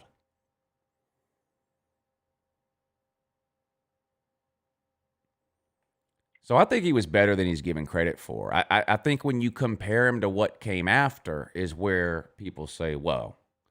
But he sort of set the table. Listen, the argument can be made that the 2 titles that Rick won, I mean, there was a lot of Jim Donnan players on those teams. I mean, the 02 team was all Donnan players. The 05 team still had Donnan seniors. So it's not like, Mark Rick didn't take over a terrible team. There was some talent there, Yeah. David So Pollock, rare. Richard Seymour, Marcus Stroud, Quincy Carter, DJ Shockley, David Green. I mean, these are all guys from the early, late 90s and early 2000s, the end of the Donnan era and the start of the Rick era, There's some good players there. Hines Ward back in the 90s. Champ Bailey. All the Baileys. Champ Bailey, Boss Bailey. Harrison Bailey. Those are the only 2 Baileys, weren't they? Champ and Boss. No, there's several more. Those were the 2 best ones. There was 4 or 5. There was a participation trophy Bailey. He's at Tennessee now, ain't he? Yeah, he hasn't. That one hasn't participated yet, though. Damn it. Jarvis says, thank you for the super chat, by the way, Jarvis. He says, White Tanto say, Mighty Crimson Tide crushed puny Bulldog on Saturday. Mac Jones tame dogs. Nick Saban is Kirby father.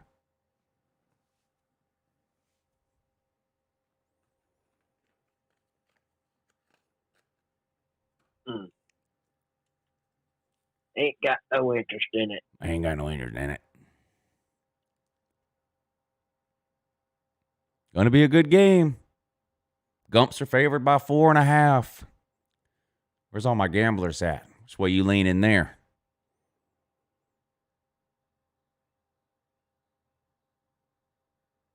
Tune in to the Lunch Money Show tomorrow.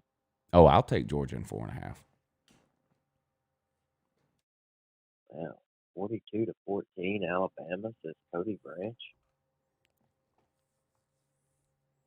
Hey, he's still upset from Saturday, ain't he? I guess so. Gotta be.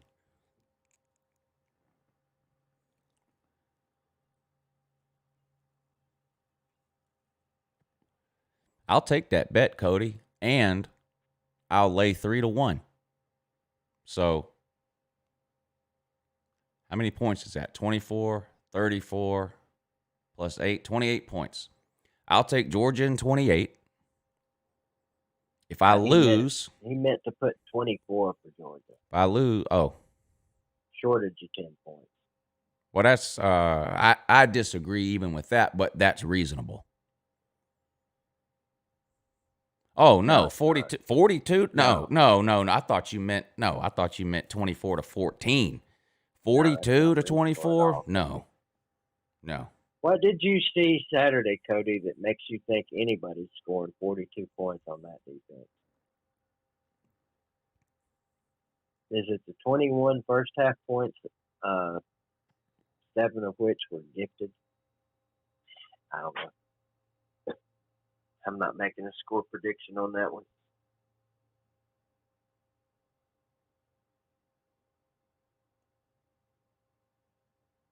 G. White says, this will be good. If UGA passes prolically, English, motherfucker, do you speak it?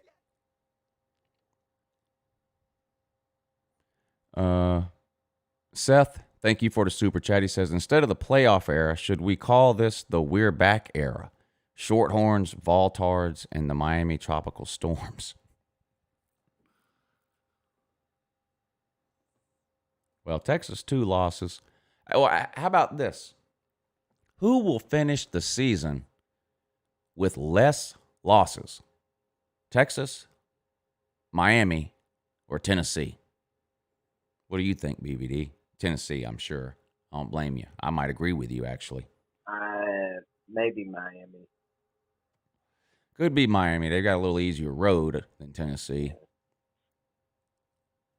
I don't think it'll be Texas because you know what? The Big 12 is a lot like the ACC was, not this year, but the last 2 or 3 years. There's like 6 teams in the Big 12 that when they play each other, I literally have no idea who's even going to win the game. Forget the spread. If Iowa State were playing TCU or Kansas State, I have no idea who would win. If Texas is playing any of those teams or West Virginia, I have no idea who would win. There are a lot of the same teams there. So you could have a lot of losses out of there. I would go with Tennessee or Miami. Less losses than Texas this year. I think Texas will have the most losses of the 3.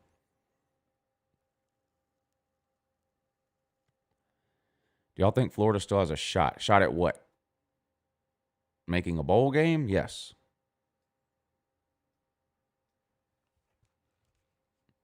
Anything above that? No. Florida will crush Georgia.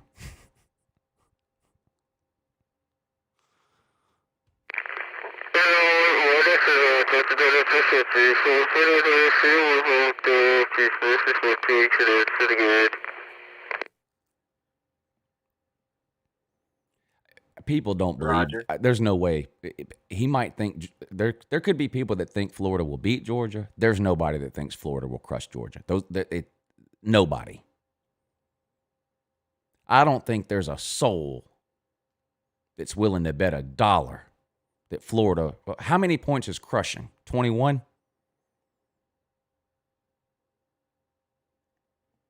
14 maybe in this game.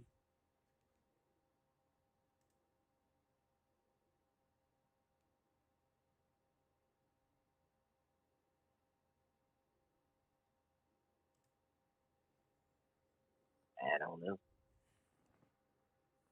G. White, if you want to make idiotic political statements that no one cares about, create a YouTube channel and do it there.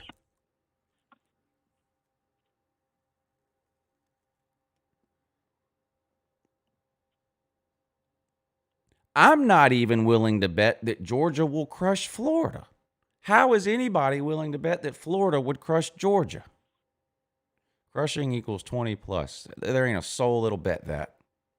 There ain't a soul that'll bet Florida minus 20. Swain he's got loads of confidence in his team right now.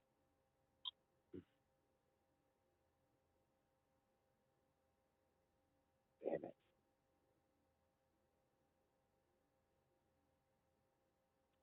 What is today? Monday. What's the date today?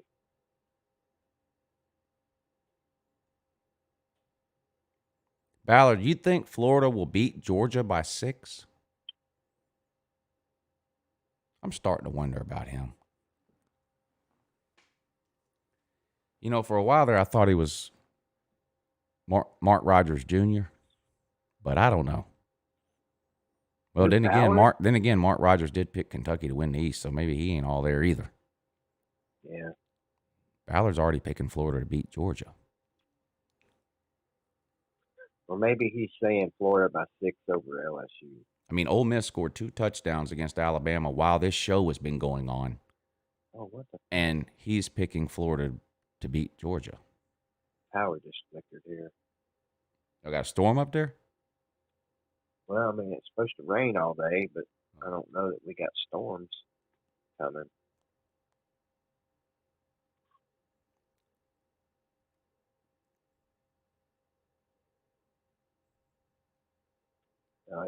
It just flickered just enough to shut all my shit down.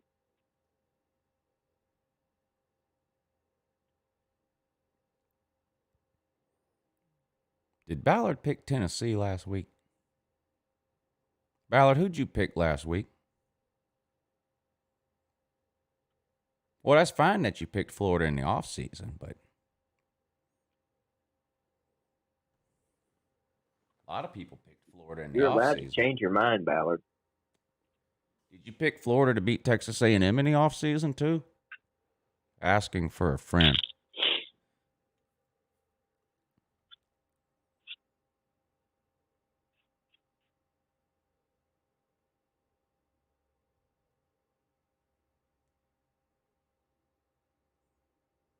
Who you picking in the Alabama game next week, Ballard?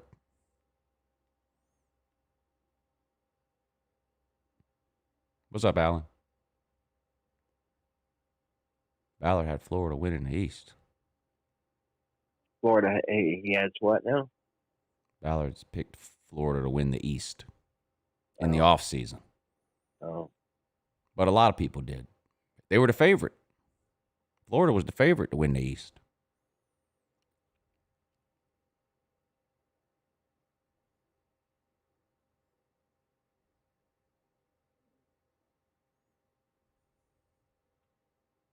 Ballard's a nice kid. Braves WS, thank you for the super chat. He says, 3 good things came out of the golf era. Eric Zier, Garrison Hurst, and 110-win season. Donnan was a great recruiter and excellent coach. Not quite a great coach, but I thought Donnan was good. Golf had 2 4-win seasons. Yeah, golf not good. I mean, everybody, I agree with that, definitely. But I like Donnan. I thought Donnan turned it around.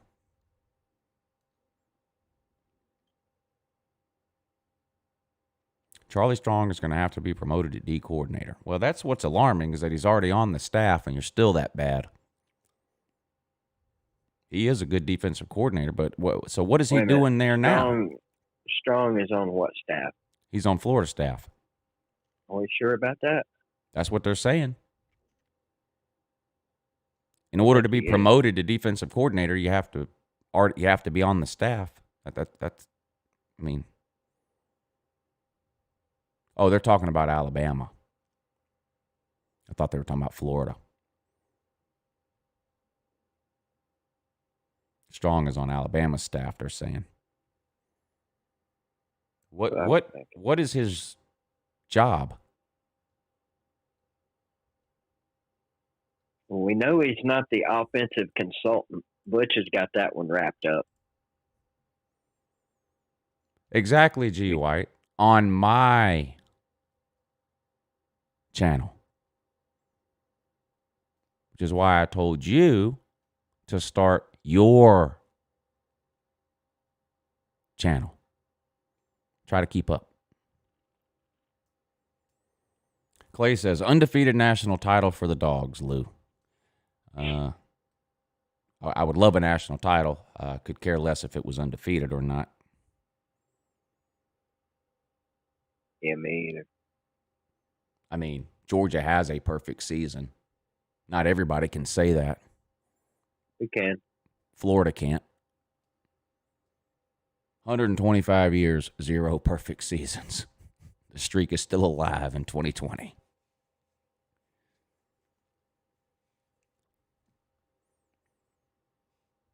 The 2nd and 26 or 35-28 ring a bell? Yeah, 2nd and 26 was a play from 2017 in a game that Alabama barely beat us in overtime, and 35-28 was the final score the following year. Again, a game where Bama barely beat us. Yes, 2 close losses to Bama.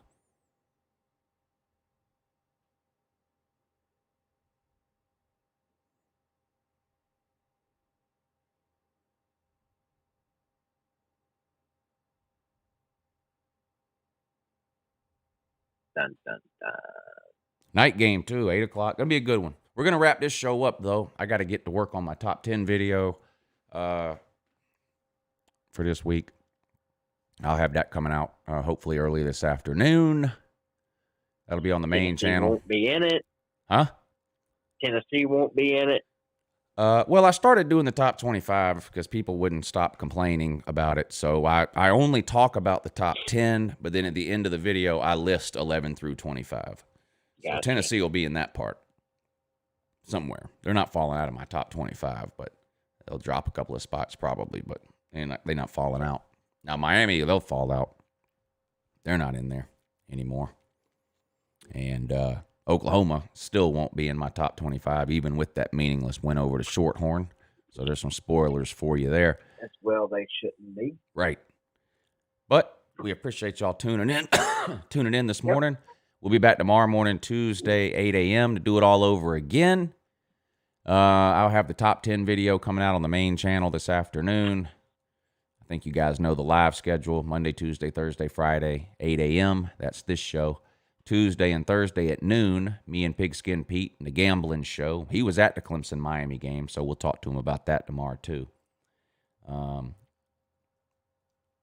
Tuesday, Thursday night, 10 p.m., the call-in show, and then I'll be live Saturday morning at 9 a.m. for College Game Day. Only one live stream this weekend. I have people coming over on Saturday. We're going to grill some steaks, get some oysters, some shrimp. I got a big day planned on Saturday. So I'm only live streaming one game on Saturday, and it'll be the primetime games. So the Georgia-Alabama game and whatever else is on, and that'll be on the Patreon page. It takes a lot out of me to stream I streamed from 3 o'clock to 11 o'clock Saturday. That's hard to do. That takes a lot out of me. If you've ever seen me watch a game, then you know why. I don't have the ability to sit down. Anyway, so They're physical. Yeah. They're physical. Yeah, so I've been doing every other week streaming 2 games, and I've got some people coming over this weekend. So only one game stream on Saturday, but I will be posting reaction videos all day long based on what goes on during the early games and the afternoon games, and then I'll be live streaming the primetime games on the Patreon page. So I know a lot of you in here are already on the Patreon page, so you know how that works. If you're interested in signing up on the Patreon page, there's a link in the description of this video that'll take you there. Get yourself signed up, and you can watch the primetime games with us on Saturday. Big shout out to everybody who helped support the show this morning. That's what keeps these live shows going. So thank you, Gators Owned, Bearded Dog, Definition 409, 3 Inches Long, J Rizzle Drizzle, the biggest tip of the day. Thank you, sir. Definition 409, several times. Braves WS, several times too. Alan V, The Biscuit, Between the Trenches, Ryan Drew, Celine Driver.